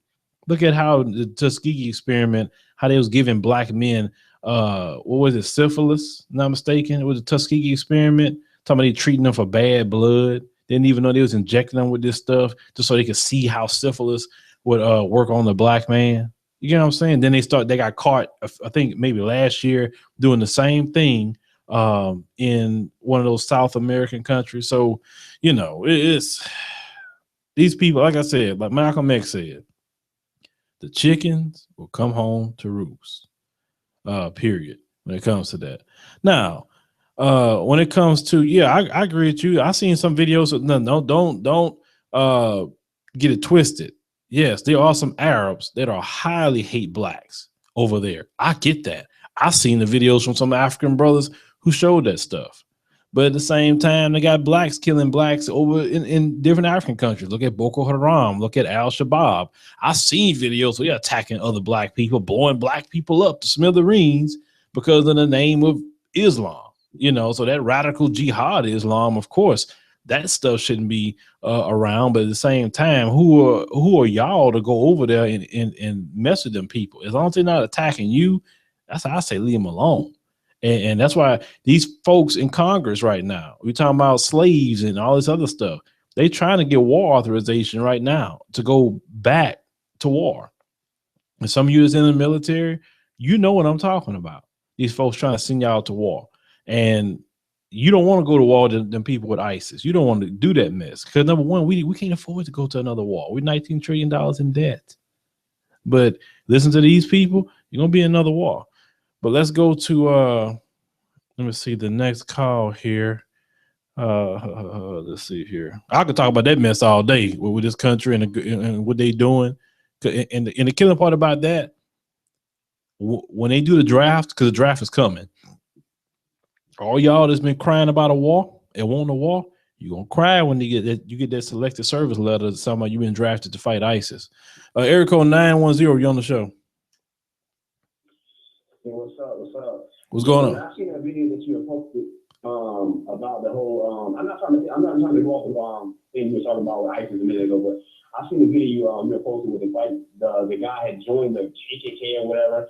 No, he didn't join. He didn't join. He was just out there protesting with him. He didn't join. Well, we really don't know what he was doing. I mean, he could have been in the KKK. I mean, they might be recruiting black people nowadays. You know what I'm saying? Actually, I heard they do. Yeah, they do. They actually do, believe it or not. Yeah. And I know, I mean, here's the thing, though, and I might sound ignorant when I say this, but I feel like black people as a whole, and I'm part black myself, we're some of the biggest hypocrites in the world. Like, you hear certain black people all the time saying, well, you know what, man, we need to build our own business, like you said a minute ago, right? But every single time a black person tries to build themselves a business, another black person comes and sabotages it. Like, amen. What's that guy? I said amen. That's the only thing I said. Yeah, that's true. That's true. Because you have black people trying to build businesses all the time. Like, there was a guy in my hometown that had a pawn shop. What happened? He would give out people loans. They wouldn't agree with the loan or whatever that he'd give out to them. So they come back and they tried to kill him, but he wasn't there because he used to sleep inside his pawn shop because that's how afraid he was. People were going to come and just try to rob his pawn shop. But they eventually did come and stole all his jewelry. Turned out black people did it and burned the pawn shop to the ground. Black people did that. And the case Tommy Sotomayor reported a couple days ago about the black man and woman that got murdered by the black woman because she wanted to leave.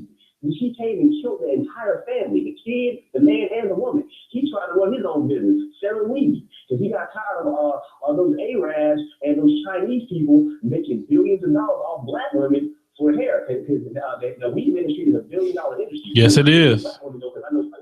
Yeah, white women wear weed too. But they're getting all that money off our people. And he's trying to run his own business. And he even had the prices lowered for his people and all that stuff like that. And they come and they murder that man like that. So I'm at the point now where I'm just fed up. I hear people say, oh, I'm pro-black. What are you doing for the black community other than just saying you're pro-black? Like, what are you doing? Like, what are you doing? You're just like, it just doesn't make any sense, man. If I gotta get tongue-tied talking about this stuff because I can't really say what I really want to say, I'm just so fed up with it, man. I think that. So what do you think? You say, okay, those who say they're pro. I mean, I agree with you. I think more people need to do things than just saying I'm pro-black. I agree with you. Which I told you, I don't even like the term. Like I told her, call it pro-black. I hate the term. Okay, that's something we should just naturally be, not something that we should say, oh, I'm special. I'm pro-black. You know, I mean, no. You know, and it just seems like I didn't cut you off, but it just seems like in this day and age, right? Because I don't see like it is like it's not getting better. I see black and white couples all the time. I see a white woman with a black man or a white man with a black woman. I say, okay, the things are getting better, but it's like things are getting worse. So it's like diversity. It's like there's more diversity now, but it's like things just are not getting better. So it's like everywhere you turn, it's just stuff is just getting worse. It's like it's almost like I don't know what's going on. You want me to tell you what's going on? You want me to tell you what's going on? Seriously? Okay, you may not see it as the way I see it. For a long time, you know, the white man or global white supremacy had a strong grip on the world. This is outside of America, just the world, okay? They did whatever they wanted to do to everybody else. They had the most money, most power, most respect. If you look into the world now, they don't have the respect they once had. They don't have the money they once had. and their influence isn't what it used to be. And they realize they are losing their grip and losing their power. They realize that. And those who are like that usually become more violent. Now look inside of America. America is turning more brown every day. They know this. White men, middle-aged white men are just dying off. They don't even know why. White folks aren't even having children to keep up with the Black and Hispanic population in America who's having children. So it's a complete dynamic. They say about 2050, whites will be the minority. That's going to be different for them. Right. So it's a whole lot going on.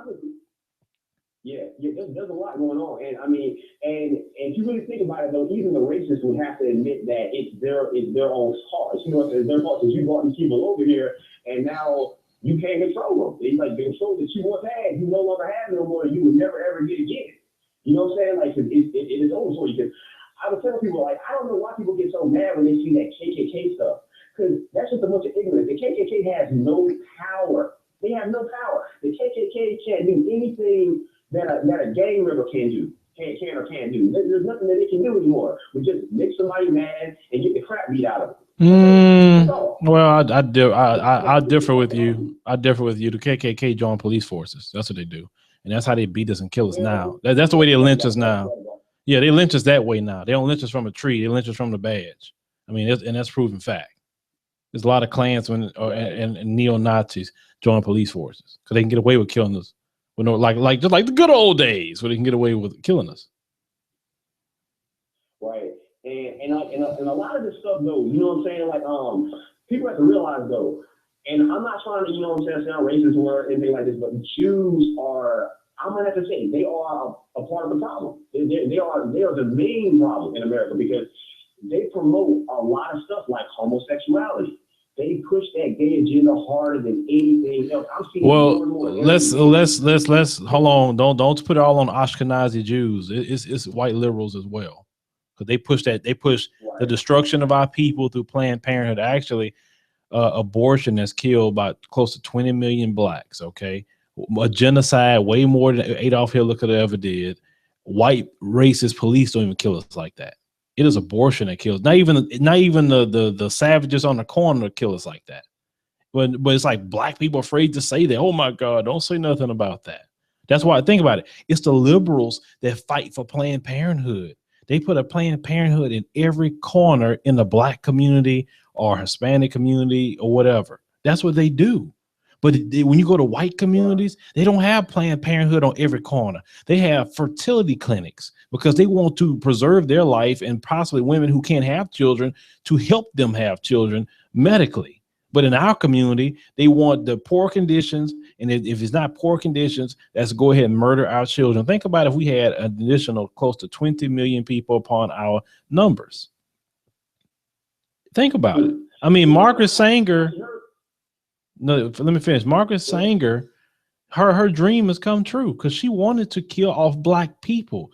Abortion was never meant for white folks, or birth control was never meant for white folks. It was meant for us, and her dream has come true. And Negro pastors is the one that helped her do it.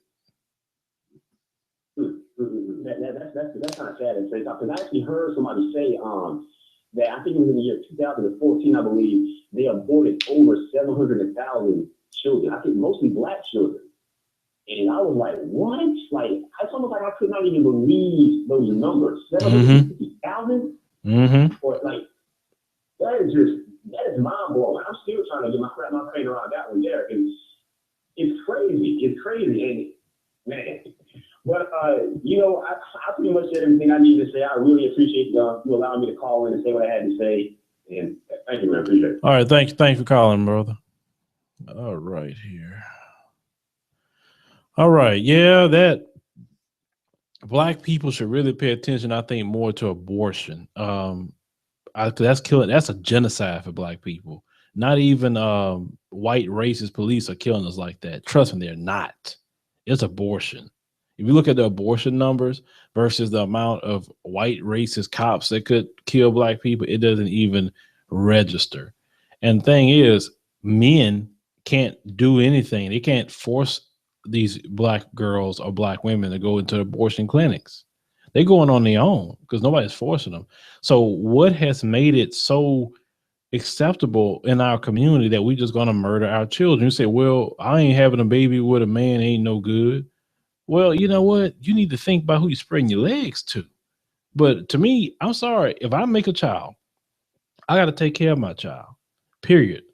If I don't want to take care of children, then I need to do the things I need to do to prevent that from happening. But in the black community, we got to keep it real when it comes to, because that plays also into the slave mindset. On a plantation, they were just told to make kids with no consequences. No, don't worry about it because the slave master wanted some more slaves. So hey, make all the babies you want. They also had breeding farms where they have the strongest black slaves, the big, tall, burly, strong black slaves. They'll keep them in cages and they would bring these slave women to these breeding farms, and they would breed the slave women with these very, very strong bucks, is what they would call them. Hopefully, they can get a real strong slave. They were breeding slaves like people would breed a champion pit bull or a champion golden retriever, a border collie, or stuff like that. They did that to black people.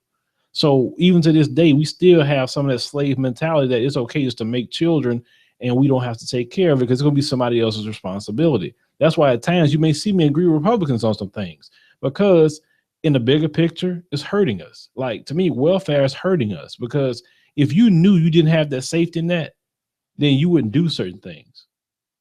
Period. We have too much safety net in this country, in my opinion, that other countries just do not have. And it's hurting our community. But that abortion thing, I have no problem joining with a pro-life group and saying, yeah, because I'm understanding the implications of killing off 20 million of your population and it's being legal. And somebody say, well, if you don't have it legal, they're going to do it on their own. You know what? Hey, that's a risk they're going to take. But it being legal, the abortion skyrocketed. And then y'all focus on what these folks tell y'all. Well, it's a woman's right to choose. It's not really nobody's right to choose. I can't choose to murder somebody that's coming from me. I can't do that. And for us to allow these voices outside of our community, that's the problem. That's why when I had that attitude, stay out of our family business, is because I'm cutting off those outside voices due to the fact that a lot of blacks have a slave mentality, and they're going to take the voice of some white people to them and do what they say instead of focusing on what's going on within the family. So we have to cut off a lot of those voices on the outside just so we can fix our issues due to the massive slave mentality that's within our community. So let's go to go here to the next caller real quick. Well, you know what? I'm just reading this comment. Who are you to say somebody should live or die based off of broken homes? You get what I'm saying? You never know who was being aborted. And for anybody to justify people's life, this person deserved to die, and this person, wherever they come from this situation, because a lot of people came from broken homes. Shoot, matter of fact, my parents were married, got divorced. Well, then that's a broken home. So let's say if I was born into that, my mother should have took me and murdered me. And these people that's talking, you're not gonna take care of them kids, no way. And you never know what these kids could have grown up to be. They could have grown up to be, somebody had the cure to cancer. Somebody could be our next revolutionary, whoever, you know what I'm saying? Somebody that we needed within our community, but we have killed all of them off. Look at people like Mark Zuckerberg with Facebook. What if his mama killed him? He wouldn't have Facebook. Look at Bill Gates. What if his mother killed him through the abortion? You wouldn't have no Microsoft. You can go through every major thing that we have that we enjoy today. If their parent would have murdered them through abortion, we wouldn't have any of that. So we need to think sometimes a little bit more than we speak. Let me go here to the next one. And I'm serious about that. I'm gonna look into some of these pro-life groups and the ones that are sympathetic to the issues in our community. I may have to start bringing them on board because, my platform is about living. My platform is about life. And we can't have our people getting murdered by the millions. Erico 347-284, you on the show. Philip, we got disconnected earlier. Now back to what we were saying is like I said, the pro-life group and a lot of things. Like I used to be 100% Democrat, but and because Democrats are predominantly liberals, not all liberals, if Black people are nationally conservative, you look at the history of the Democrats, the Democrats actually made life harder for Black people after slavery. Why is it that we mostly vote in Democrat? If we look at the history and the fact that we're nationally conservative people. Well, actually, you're right. You're right. Actually, if we do the research, we talking about facts, okay? The Dixiecrats was the party of the Ku Klux Klan. Period. That's the truth. Most of the one who wanted to uphold Jim Crow laws were Democrat. If you do the research in history, Republicans actually gave us the first chance to be in the Senate, the first chance to be in the House. It was a Republican president who signed the Emancipation Proclamation, which was an executive order. You know, I want to make sure I put it out there because some people complain about Obama with executive orders. Well, Abraham Lincoln did the executive order. He didn't go to Congress, or maybe if he went to Congress, we'd probably still be slaves. You get what I'm saying?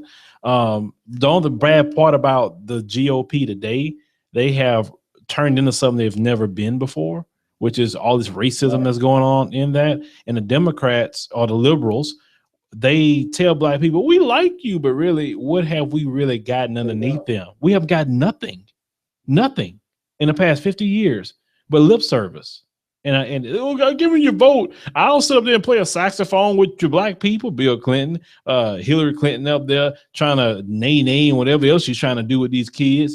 And I'm like, you're not going to help. Okay, tell me the plan you're going to have to give minorities or Blacks low interest loans.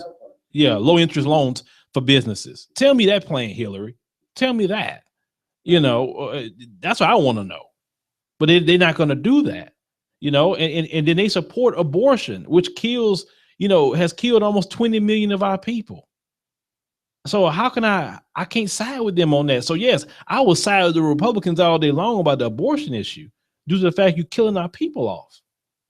And these liberals want Planned Parenthood. They want to, you don't realize they want to slaughter Black people and other brown people. And they want low cost abortions. So when little Becca get pregnant, they can sneak off to these Black areas or urban areas and get a low cost abortion. Nobody know about it. And then sneak back to their community. And if you look at it, a lot of us, like leaving the country, a lot of people don't like Bush, but when Bush was president, there were things as a country, there were certain lines we did not cross. Like a lot of people, I tell people all the time, I question Obama's sexuality because how is it that you are a straight man with a woman and you keep pushing for gay marriage so much? And why you keep trying to bribe Africa with so much money if that's the case? Am I correct? Yeah, I agree with that too, because really that is anti-family as well. You cannot make children through that union. Right. You can't. And in the motherland, that doesn't come from our people. And that's straight up, and that's forbidden. Right.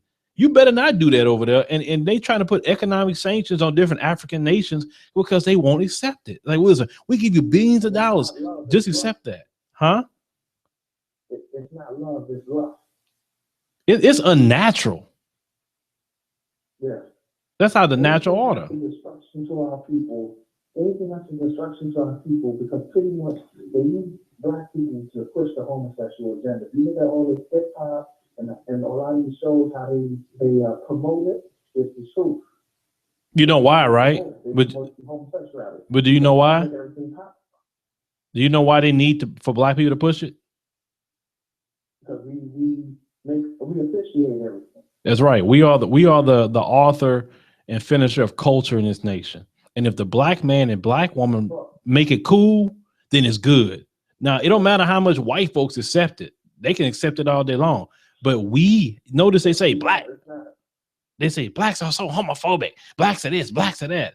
And why are they saying that? Because they're trying to pressure Blacks to accept it so everybody can accept it. That's what it is. I just see, matter of fact, my wife is showing me today. Hold on a second. My wife is showing me today a show. I think it was on that TV, a Stevie J and Jocelyn show. They had a guy talking to Stevie J. The kid you not, bro. Go look at it. This dude got on pearls, and he's not no gay dude. He's not gay, but he got on pearls like a woman. I say, what the hell is this? Dude sitting up here talking to females and everything with some pearls on, trying to holler. We live in a metrosexual era. Man, that's not metrosexual, dude. If you're too violent, Phil, if you're too manly as a man in this country, you're violent and you're angry. I know this about America. It's a how do you say this? An anti-real men movement going on in America. The feminist movement.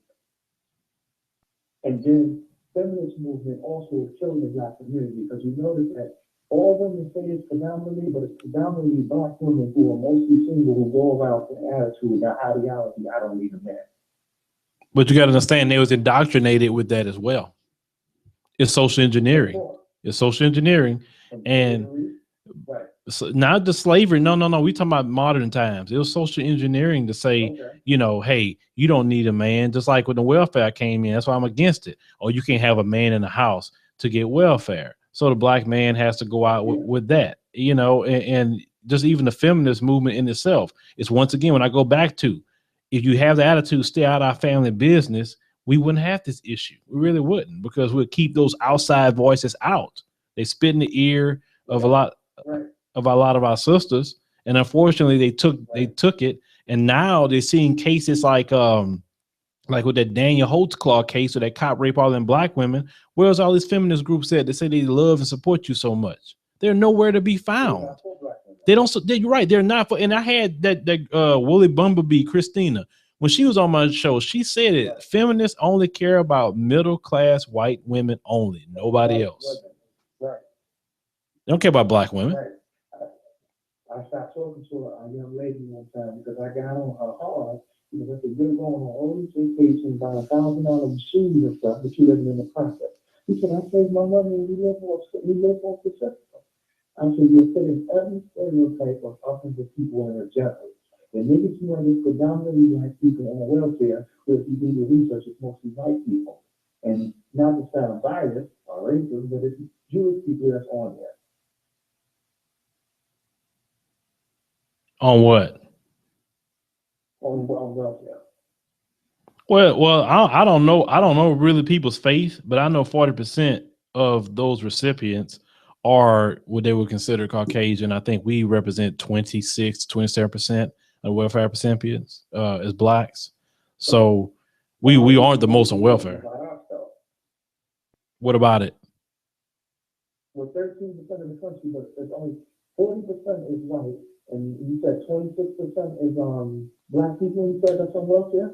26 to 27% is on welfare, but people always try to confuse. We are so much percent of the country. That has nothing to do with welfare cases. Welfare has X amount of cases, okay? And they break it down by percent. 40% of our cases is this group. 27 to 26% is this group. It has nothing to do with population. It's like when people bring up the crime stats and you say, well, the crime is this. Well, it's the population. It has nothing to do with population. It has to do with the number of arrests, not population. Right. You know, but you can't explain some things to people. Right. You're correct. You're right. You're absolutely right. And it's just like we have to stop with the coon mentality, because the black people who are trying to help black people now, all of a sudden, well, we are too black. We need to be more Europeanized. I'm like, why is it that their culture is more dominant?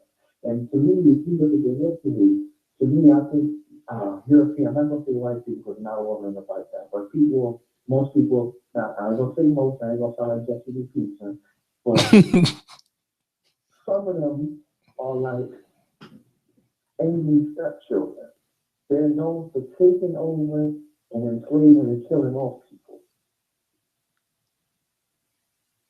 Well, if you base it on history, yeah. I mean, if you're basing it off history, you know, and you look at today, has anything really changed? You think about it. If you go into Libya and you go bomb and support rebels and just because they're trying to build a united Africa, if you look in the Middle East, how they tried to bomb and steal the oil and all this other stuff, it's the same thing that happened back then, stealing resources, killing brown and black people. Do what? In every country that America, because America, most of the world's problems going on right now. I don't know about North Korea, but most of the problems going on right now is because every time America went into a country and liberated their dictators, the country has fell to pieces. Well, don't just say them. It's NATO, and they part of NATO. All the European countries get together. With Turkey's part of NATO, so they're not really considered because they like kind of Muslim in Turkey, but they're not like Syria and Iraq Muslim with the Sunni and what's the Shiite or whatever that's always against each other. No, they go into these. Yeah, well, I don't know. They go into these people's countries, like I stated before, and they destabilize. But you never see them going into any white countries. And the only white country the only white country they don't like is Russia, and because he don't go along with their jump. That's the only one they want to attack him, but they know better. You know. Right. As a black person, I do want to see Africa unite, but as a man of faith, I wouldn't want to see that because that's a form of the sign of the end times of the New World Order. What, Africa uniting?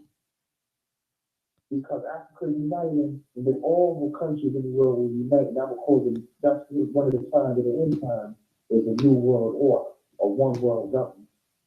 And that's leading every 6, 7, all the 7 continents will have one person ruling every continent. Yeah, but that has nothing to do. That has nothing to do with what I'm talking about. Like Gaddafi tried to unite Africa, but they did just do the research into that. And he lied so much on Gaddafi. He killed his own people. No, he didn't. He was sending his people to college for free, no matter what part of the world they wanted to go to college in. They paid for it. They gave young kids apartments for free. Okay, they had no debt. They owed nothing. But yet they said this man's doing this, this man doing that. Then you hear the people that lived over there when he was over there say this man didn't do all that. What they saying? They're lying on that man. You need to read his last speech before he got killed.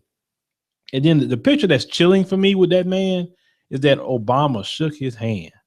I couldn't shake your hand, and then a few months later, it's sanctioned to kill you. I just couldn't do that. Like I shook this man's hand, and that dude looked up to Obama. He's like, man, I'm happy he here. I'm happy because at least I know he's not gonna do what Bush was doing. And really, a lot of people say Obama was just a continuation of Bush in a lot of ways. I see how. I can see. Yeah, the world was happy when Barack Obama got elected. The world was happy. They said, oh man, Bush is gone. We're not going to deal with this no more. He's a black man and we probably think different. Everybody was so happy about Obama. Sure, when Obama got elected, it was good for black people. They were just hiring black people for high positions just because you were black. You remember that? Yeah, of course.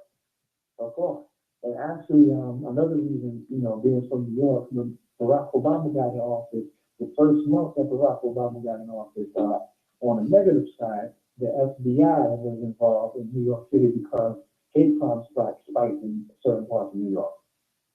Mm-hmm. Because they said they was mad that Obama he ran. And I don't know if you noticed this, but they said that when Barack Obama got in office, there was 100 hate groups, now there's over 1,000.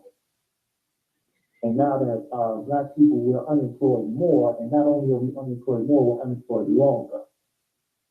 Correct. And you know what? And you know what I'm about to say? And you may think I'm wrong. That's a good thing. Mm-hmm. That's a good thing we're unemployed. Now, you know why? Why?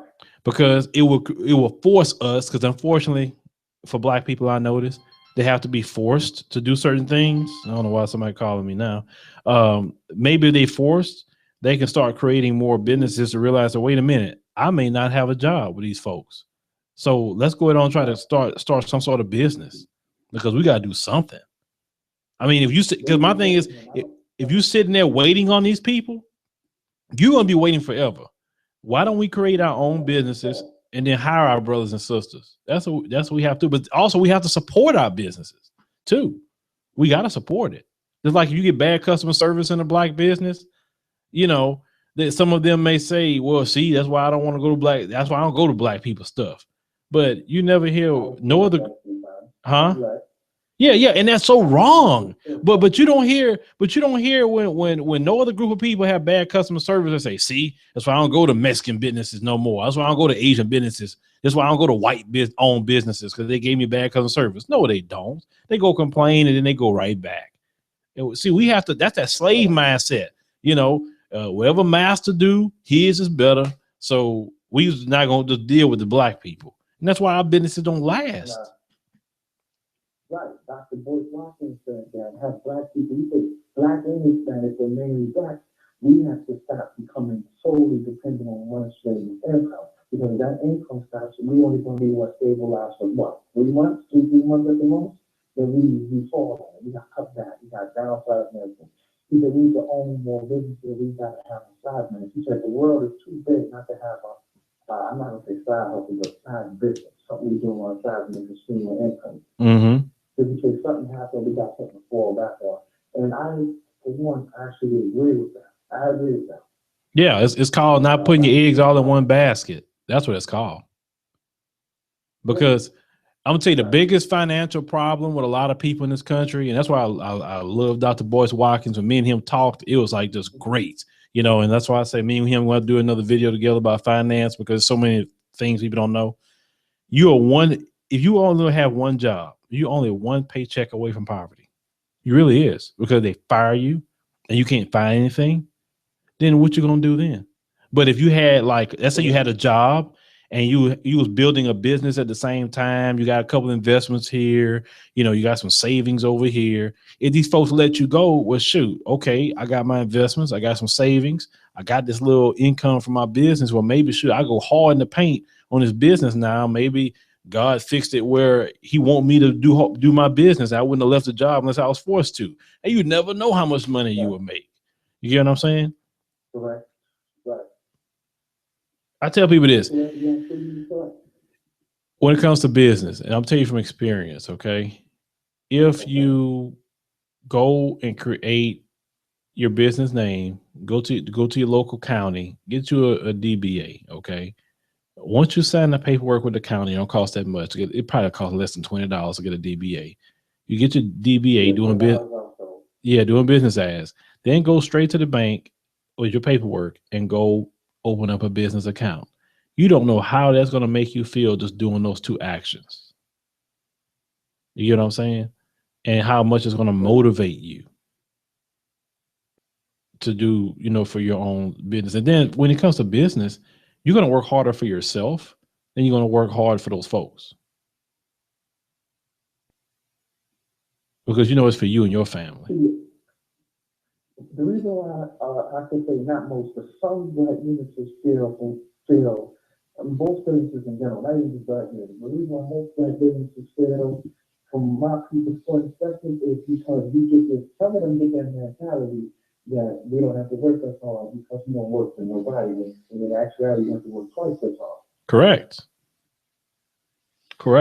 And that's why we have to, and like I say, bro, and, you know, Brother Derek Muhammad was here today, and he was touching on some of those points. So as I said, I don't really want to discuss that because he talked about a lot of points. I'd rather post the video and let y'all hear his points on that situation. But it's a good video, in my opinion, what he talked about. But they feel that way because they just not business oriented. And when it's your baby, you're gonna work twice as hard. Like me and all the people that work with us, we work very hard because if we don't do it, it don't get done. That's why sometimes I don't sleep. Sometimes I get minimum sleep, and we trying to do this is you know, answering emails, answering calls, sending things off, getting this done, getting that done, doing the homework that has to be done on top of, you know, all the things we have to do here. But we do that because we have no choice. If we don't do it, who's gonna get it done? Right. Like it only costs, like, even if you don't know what type of business you want to open up, you want to open up a fast food restaurant. Mm-hmm. Subway is the cheapest restaurant to franchise. Only $35,000 to franchise with Subway. Why nobody don't do that if you want to open up a fast food? Wait. How much it was to open up a Subway? How much? For research, what I was told, was only $35,000. How much is a McDonald's? Do you know? $1 million. $1 million for a McDonald's. Because 1.1 million. Probably 1.1 million. okay, I just want to know because you better believe. Now I had an idea for a restaurant. Of course, I'm not gonna tell y'all my idea, but I had an idea for a great restaurant. Great restaurant. I told my wife nobody had this kind of restaurant, so the Lord blessed me to do pretty good. I'm gonna open up some restaurants. You better believe that, because people love to eat, especially here in Houston. Of course, you're spending more money on food than anything. That's right. They're doggone right. You know. It's only $35,000 to open up the Subway. But like I told you on the last call, once I get my school priorities straight, I'm working on my lingerie business. I don't know if you remember. Oh yeah, you the guy about the lingerie business. Yeah. Oh, freaky deaky you. I ain't mad at you though, cause I ain't mad at you. I am not mad at you. I mean, do your thing, you know. That's right. That's right. We need the black alternative to Victoria's Secret, so yeah. My goal, I'm not gonna say nothing's impossible because a lot of our dreams as black children growing up is shut down. But my goal is to drop Victoria's Secret's business by 40%. And if that's your goal, then you shoot for it. Since we are the #1 consumer, I want to drop Victoria. I ain't gonna say because Victoria's Secret has lotions and stuff, and I'm just focusing on the lingerie aspect and the lingerie aspect. So I'm gonna drop their business from our people and Hispanic women because they're more curvy than our Caucasian counterparts. I want to drop their business by 40%. Oh yeah, we talked about that last week. Get them Instagram girls to model it. You be good. Yep. So. And I have a friend who owns a modeling company, so I can get him as little as nothing. Mm-hmm. There you go. I can get a couple of models. She owns. I'm talking about top-notch models. She owns a modeling agency. I can get them for like at least $50 for 2 hours, $100 for 4 hours, something like that. Mm-hmm. So I'm working on my school situation. I should have that done in a few weeks. Before St. Patrick's Day, I should have that done, and then on to the next venture. That's about it. Yeah, well, shoot, work at it. Just don't mix business with pleasure, right. and then don't mix family with business, and you good. Yeah, family and business and friends will mess. Family, pleasure, and business and friends will mess you up. I told you never hire friends or family when you're on the business. Correct. I'll tell you about that. So no, the only person I think you should mix in a business will be your spouse. If it's not your spouse, okay. Because your spouse usually is directly involved because what you do affects her, or what you do affect, what she got going on affects you. So you're going to be involved. You want her, especially you want her to know what's going on. You don't want her to say, where this coming from? What this bill is about? Well, why are you purchasing that? So, it's good to everything my wife, we do together. So that way I do that. So if anything come up, we both can answer it. Not just, well, you got to ask him. You never want to do that. Right. Right. Like even with my wife, like, huh? No, I'm listening. Okay. Like I say, even my wife, like I said, my wife makes cakes as well. So with my wife with her cake business, she, sometimes we discuss, let's say certain pricing or whatever, she'll say, hey, I'm gonna charge them this and that. We'll discuss that, so we like that. We just, trying to have multiple, businesses going and trying to, provide for our kids. So we always, in a loop with each other though. Right. Since we're talking about black businesses, let me ask you a question. And tell me am I wrong for saying this. I go to a particular church in Brooklyn probably about once a month. I haven't went in the past couple of months, but every Sunday we go to every last Sunday of the month we go to the Brooklyn branch. And I'm African American, with the people who own the store is Trinidadian, but they're black. And I told them, I said, even if it's just 50 cents, because this business is black owned, I'm coming in here and support it. Was I wrong for saying that? No, I mean, that's your opinion. That's how you feel. I mean, you didn't say you're going in and slap nobody's child or nothing, so there's nothing wrong with that. Right. Okay. I don't want to hog up nobody else's time, so I want you to have a blessed night. All right, man. I appreciate your call. Thank you. All righty. Let's see here. I'll answer this next call. Area code 917, you on the show. Hello, Phil. How you doing, my friend? How you? I'm a big fan. I see you on YouTube a few times, and see you recently with Dr. Boyce Watkins. I think one of the things that play into the slave mentality is when we start saying black and brown. I think a lot of people in the United States like to just spread out so much that we like to say black and brown because that's what it says. See, that's another thing. I think that is one of those things, kind of like the abortion that's split in two by the liberals that is very threatening. Because I'm in the tri-state area. I'm in New Jersey, has one of the biggest Spanish populations in the country. And I can say this, they are 100,000% born for self. And every time you say the cops are doing something, you say black and brown, they're not doing it in the way. You know, where I'm at, they have restaurant chains all throughout Manhattan, downtown Manhattan, Wall Street. You shoot a restaurant, Mexican restaurant, owned by Mexican people in the financial district, the most expensive land in the country. Supermarket chain, and we take the energy away from ourselves by saying black and brown because we don't have the same thought. You know what I mean? They have them. When the new people come from their countries here, those new people are shopping with them, they're hiring them. They have a camaraderie that we don't have, and we like to try to associate them and fold them into our problems, and they don't really feel the same way. You know what I mean? I think that's one of those things, along with the abortion, that's one of those things that the liberals slide in on us, and black people not thinking on their own, like you said, the outside influences is provoking us to do that, and that is very dangerous. The dangers are not sharing the same issues that we have, and if they are sharing the same issues, fuck it. They ain't talking language, but they can't live on time. You know what I'm saying? So you can't live like we are a nation within a nation. If you come over here and you catch a hell, like you left the nation that you didn't want to do. You didn't do it. So I'm not gonna say I'm racist, but I don't want to say pro-black either, because you said something about pro-black. But I'm talking about people. I care about our other people. Because I see other people right. I'm living in an area where every time I live in Jersey, and look, they driving out there. Areas that we get pushed out of, they fine. Gentrification not destroying their neighborhood. You know what I'm saying? They're fine in their neighborhoods. I think a lot of times. But see, let me say something about gentrification. It goes back to the slave mentality. Black people, a lot of times, are so slave-minded, so weak-minded, that you've been living in that neighborhood for 40, 50 years, yet you didn't buy none of the land, you didn't buy up the property, you didn't buy up nothing. Right. So you sat there 40, 50 years, and then these people who own it sells the property to people who want it.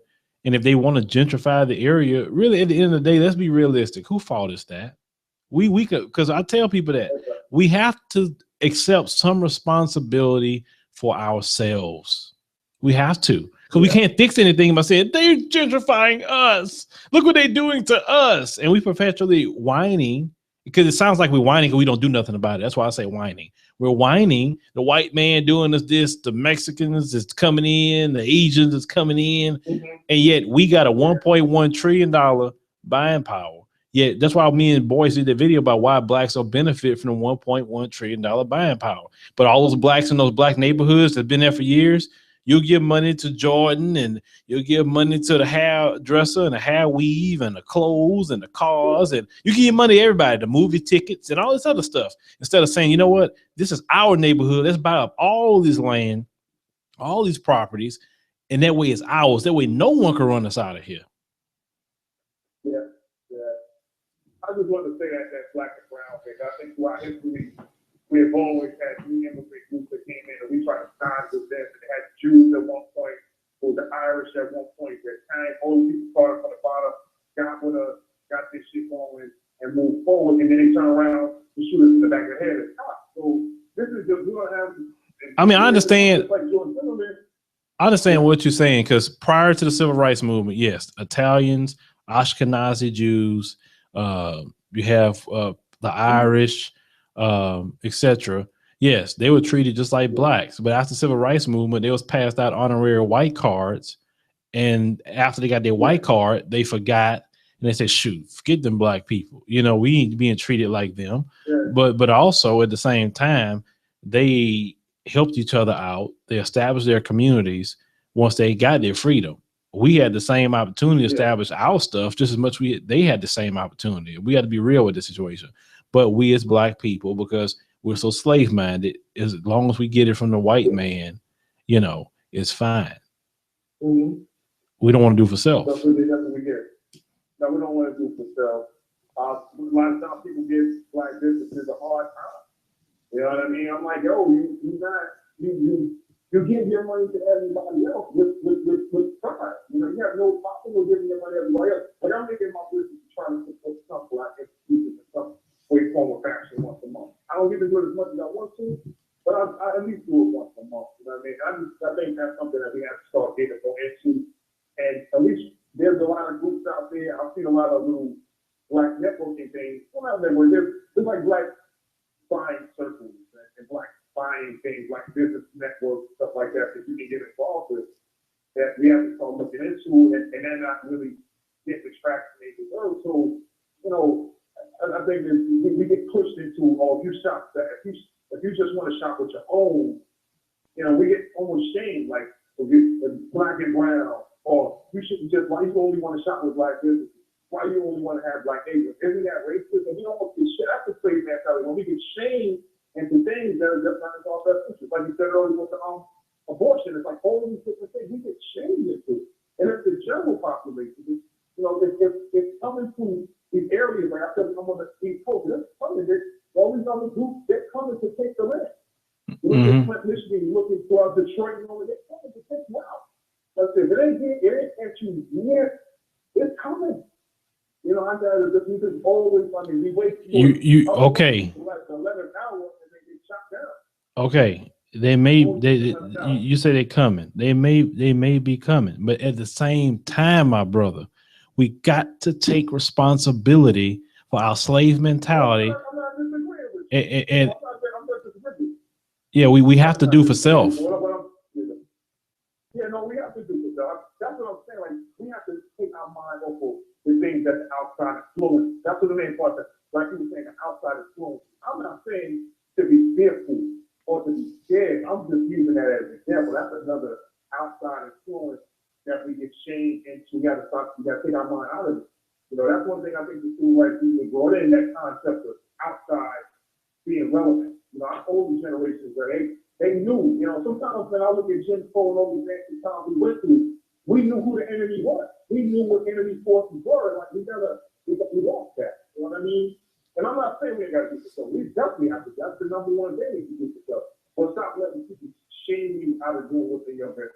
Stop letting people tell you that if black and brown that's getting their baby in abortion, because most abortions happen black.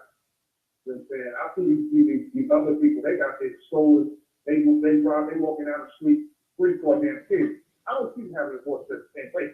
I'm not saying they don't, but they're not having abortions at the same place. Who? You know what I mean? Who? And it's not like other groups. I don't really know the group's numbers, but I think if you were talking about Hispanics, they have a lower rate than blacks. I know that much. And I know why. Because a lot of Hispanics are Catholic, not all of them, but a lot of them are Catholic. And if they're Catholic and traditional Catholic, it's against the Catholic religion to be doing any kind of birth control. Okay. So to do something like that, you ostracize out of the family for something like that. Killing your child? Oh my God, no. It's fine in church. It's fine. You can go to Jesus and you can be carrying your butt all week. Go to Jesus and wipe the blood of Jesus on you, everything clean off. Like I said, it's just the outside influence. Like you said, do it for purpose. Stop letting the outside influences, control the narrative. And we have to kind of sometimes be what we consider being. Like, you gotta do what's in the best interest of your own people. Do what's in the best interest of your own. I think the schools are a big problem. Okay? We really need to have our own situation with not just thinking up on the history, the negative history. I think there's a lot more positive history than African world history, especially African American history, that we don't get with. We look at the individual successes and I look at the group successes that we had throughout time. We had a lot of great group success, organizational success, organizing success that we lost after the civil rights movement. We gave up all our leverage during the civil rights movement. I mean, so we didn't looking back as far as history, looking into our history, because a lot of the problems we have already been solved. You know what I mean? Correct. We have so many problems that have already been solved and we're looking like it's like, oh, how are we going to stop? But, teenage pregnancy is not a big thing. You can have a teenage, that's why women have the administration. So, like teenage pregnancy is not nothing new to African people and African American people, not just African worldwide, our long African history. We've had a lot of history of that's just in America, but the context in which these children were born in now, compared to the context of the children born in, say, 60, 70 years ago, it's just night and day. And that's why when you look at it, like, oh, this girl's 16, maybe something need to have babies. Like, yo, you need to know what they're talking about. That's not the problem. The problem is, like you said, not owning shit and not having no continuity in the community that when we can absorb some of these children into something's work. Everybody owning stuff in our neighborhood, we sitting around doing nothing. And if they're not doing some stuff, we're not producing any gains so we can absorb some of these children. The games and all this other violence, they're like outgrowth of us not being productive and doing group economics with us. Games started as a defense mechanism. When we start coming up from the south into the northeast and the northern country, they form gangs to protect themselves from white folks jumping on them. You know what I'm saying? So we look at the gangs like they so bad, but the gangs was the damn organized force. That is what we don't even do any longer. And it's just like it's something that is positive and then it's spoiled over the course of years. And we like to just so that's it. We have to start educating ourselves to having a higher consciousness of relevant things, not just going off the call and all these different things. What we did, the problems that we had, we solved a lot of our problems. And we let these other groups come in, we either Republican, we this, we that, we about liberal, we about and all this things. Okay. Okay. Now, well, like I said, I hear you, and I think I'm gonna do that topic probably next week. And this challenge has liberals or Democrats benefited the Black community, and let people talk about that next week. Well, thanks for calling, man. All right, let's go to the next call. Area code 83, you on the show? Hello? Yes, you on the show. Oh yeah, how you doing, man? I'm a big fan of your YouTube thing, man. I just want to talk about the why Black still in the slave mentality. See, it all started from that Willie Lynch level. You know what I'm saying? Like basically in the letter, it basically shows you use the woman to dehumanize the man, and then they took the strongest slave and tied one end to the other end of the horse and tied his feet to the other end of the horse, and they had them facing the opposite direction to rip them apart. You know what I'm saying? So right then and there, now taught the slaves not to basically go against the master. So basically, excuse me. Hello? Yes. You to tell. Yeah, I get. Yeah, I get the historical what happened to slavery, which is the truth. No. I'm listening to what you're saying. So, but what about today? What's causing it today? Because Black people aren't ripped apart by horses today.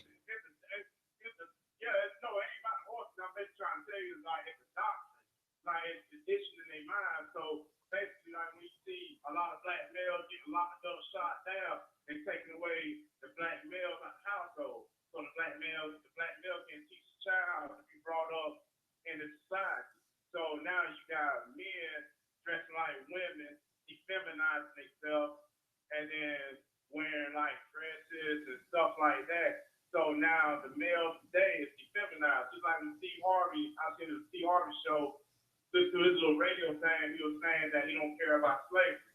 You know what I'm saying? So like basically, like somebody talked to him first, they said I don't care about slavery. So what got him to start just coming out, just saying stuff like that? You know what I'm saying? So basically, it's all brought back to the Willie Lynch level. You know what I'm saying? Like once you break down the black family, then you can actually have more control over the Black family. That's why it's more Black males locked up on nonviolent crimes to this day. You know what I'm saying? And get high percentage. So as long as the Black male is not in the household, we can't teach that child how to become an actual strong black male. Now back to the business part, where you were saying black people need to start having more business. I totally agree with you on that. But we gotta be real about it though. So you gotta think about Tulsa, Oklahoma. We gotta think about Rosewood. We gotta think about Wilmington. When black people were self-sufficient, they laid themselves by their own bootstrap.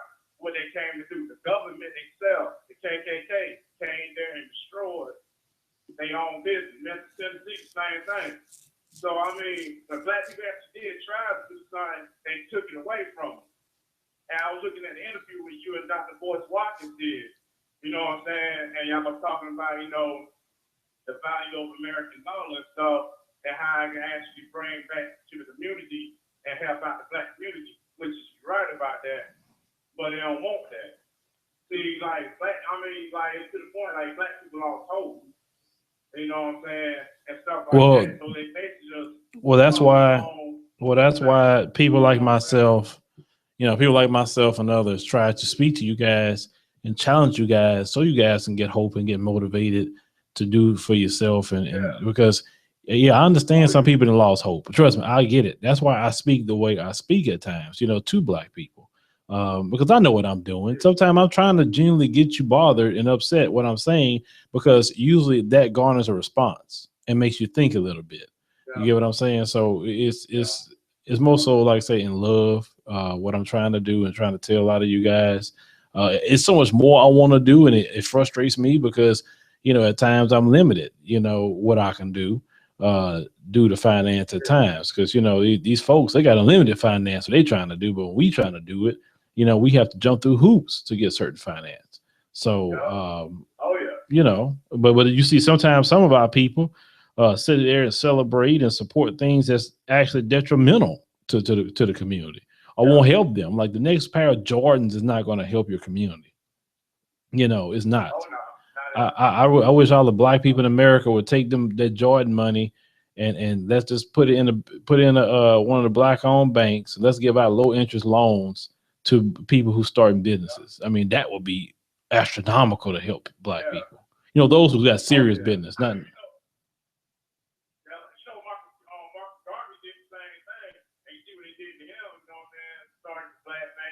Like that, and you see what happened with him.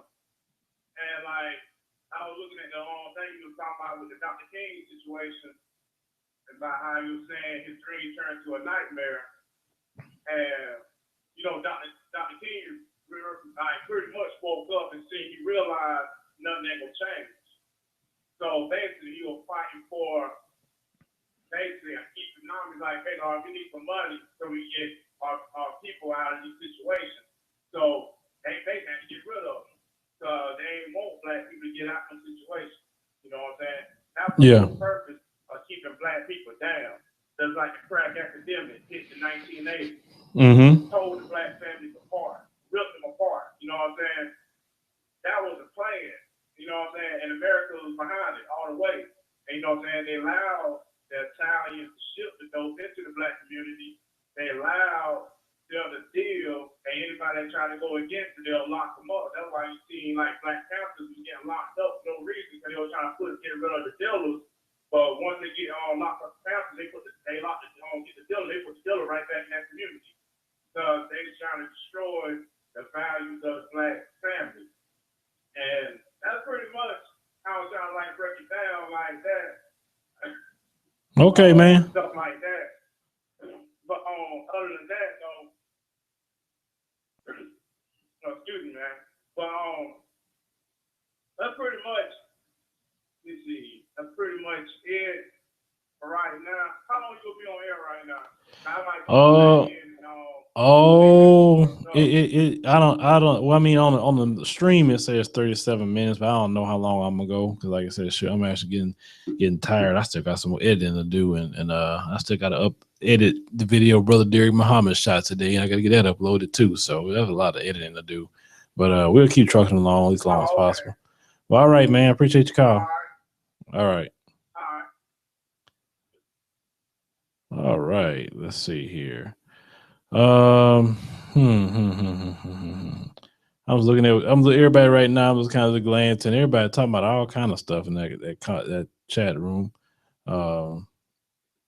Y'all have your own stuff going on in there. Let's see who this caller is. I don't know. We should take one more or not. Air code 919, you on the show. Yeah, it's going through. What's going on?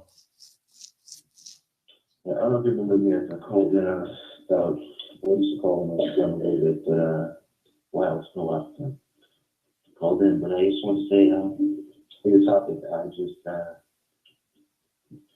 I really can't put my finger on it. It seems to be depending on who it is, because you mentioned Charles Barkley, you mentioned Stacey Dash. It really depends on really, I'd say, our values as a whole.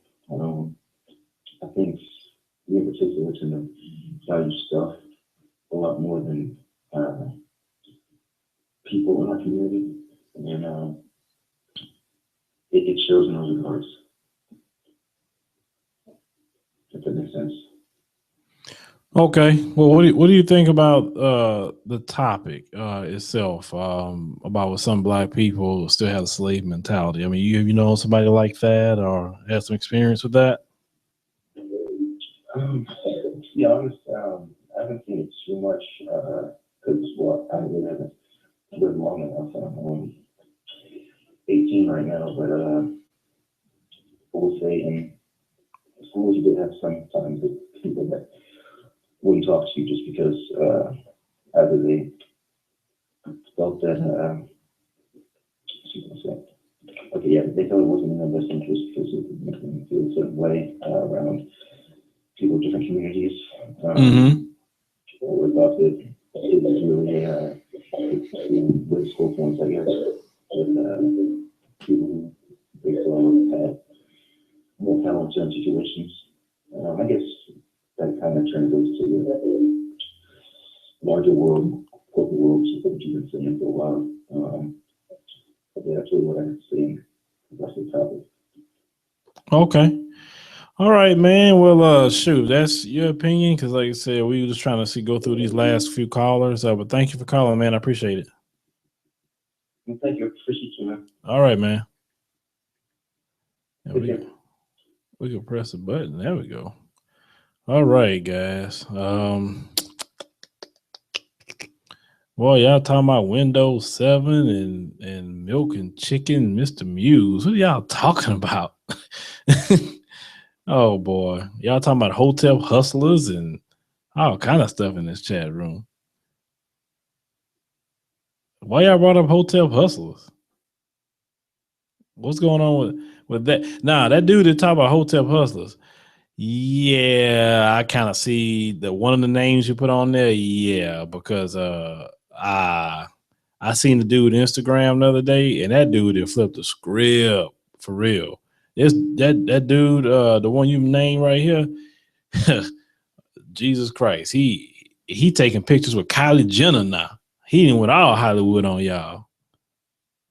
Y'all know what I'm talking about. Dude got pictures with Kylie Jenner and who else? He had Floyd Mayweather. And he had them old, I didn't even know what these shoes were because a friend of mine told me what the shoes were. He had these old sparkly crystal looking shoes on, and I was told these shoes will cost $1,000 per pair. And I'm like, ain't no way in God's green earth I'm gonna pay some $1,000 for some doggone tennis shoes. It's just not gonna happen. Then I heard, which was crazy too, the same guy was telling people he'd get your record expunged for $500. I don't know where y'all get $500 from, because if you're gonna expunge a record, it's usually a 5-digit number a lot of times to expunge a record.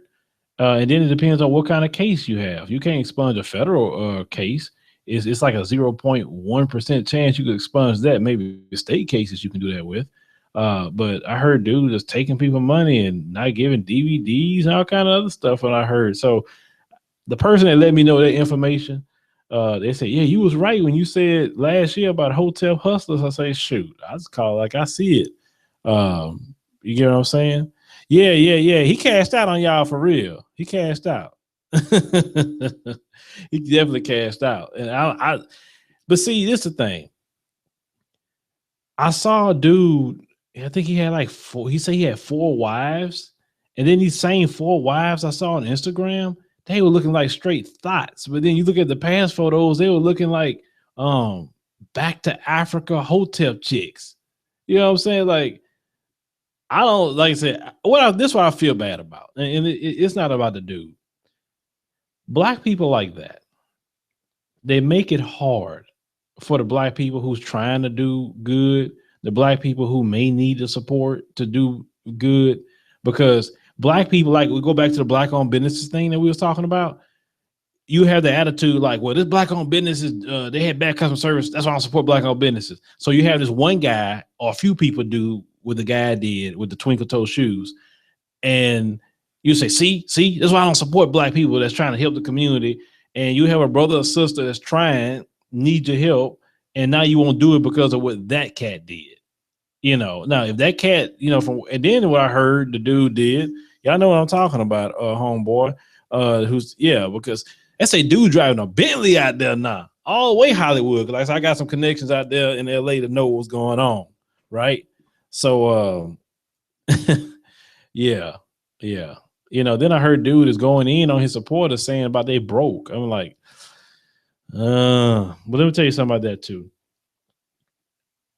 Humility goes a long way, okay? And it was already in the guy to be that way. He just got exposed to the opportunity, because if you're making all these videos, saying the white man is the devil stuff, obviously the white man must have gave you some money, because how in the world you get to next to Kylie Jenner? Nobody get to them like that unless you got some sort of connection with them white folks. Let's just keep it real. You're not no rapper. How is it you go for some conscious teaching, you conscious guy, next to all these people? It just, I'm sorry. You know, you got in somewhere and you ain't telling nobody how you got in. That's fine. But the people who are upset about that, and the people who are calling the guy to the carpet, and from what I heard, the guy saying y'all just some haters for calling him to the carpet. Y'all have every right to call him to the carpet. And if he isn't doing right by y'all, with some finances, then you guys need to, get your money back and, possibly file civil suits if that's what you need to do, because you don't play with people like that. And I hate when people try to exploit the black community. I'm talking within the community. We have plenty of them exploiting black people who want knowledge, who want to grow, who want to learn of self. And then you see that and you hustle that need, you hustle people's heart and desire. You just hustle that. And it just isn't right at all. But you should have known better than the guy say he had 4 wives, because any man with sense know it's better to have one woman than all them men and women. That's too much going on. It's better just to have one. So yeah.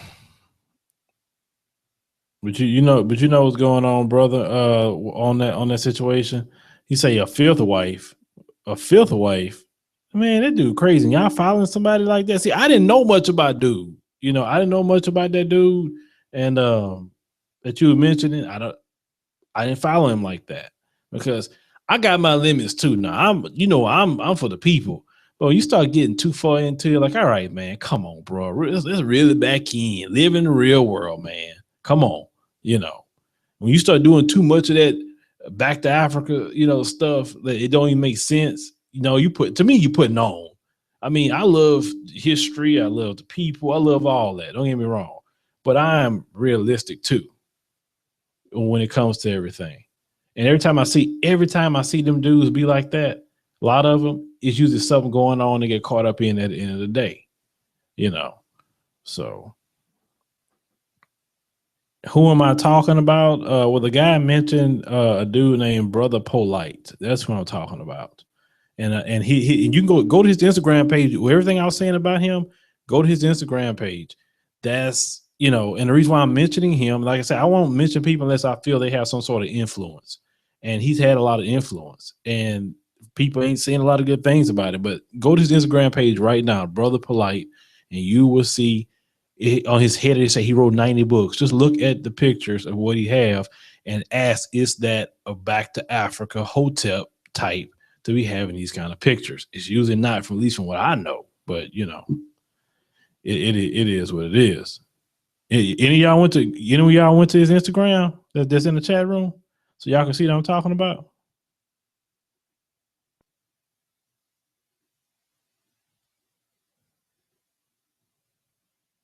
You know, so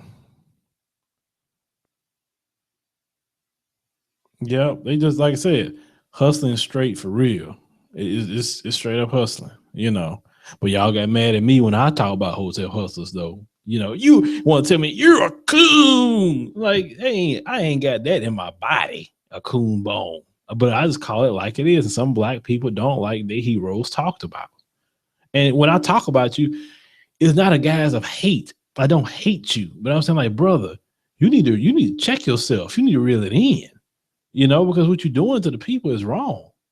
If you're gonna help them, go ahead and help them. Don't do them like that, you know. So shoot.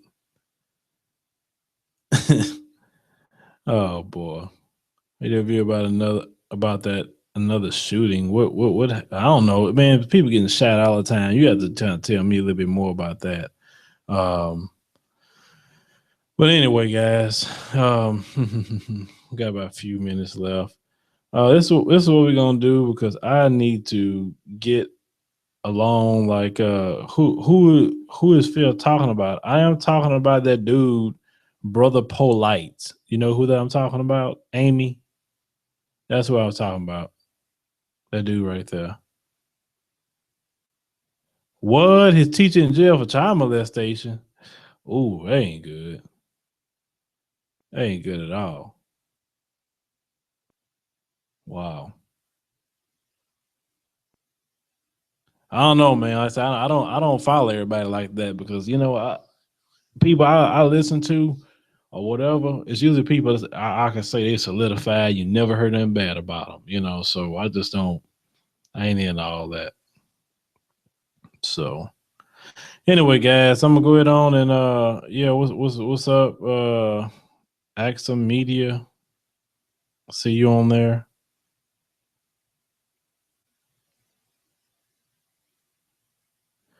Anyway, I keep saying anyway. So I'm going and log off of a blog talk with the calls. I'm still. Thank you for using Blog Talk Radio. Goodbye. But guys, that's still on the live stream right now. We actually still on the live stream. We just talking one on one with you guys, real quick. We're gonna go it on and probably end everything here because I have to really get out of here. So, guys, I want to thank you for watching. Thank you for listening, spending time with us tonight, and definitely see you next time.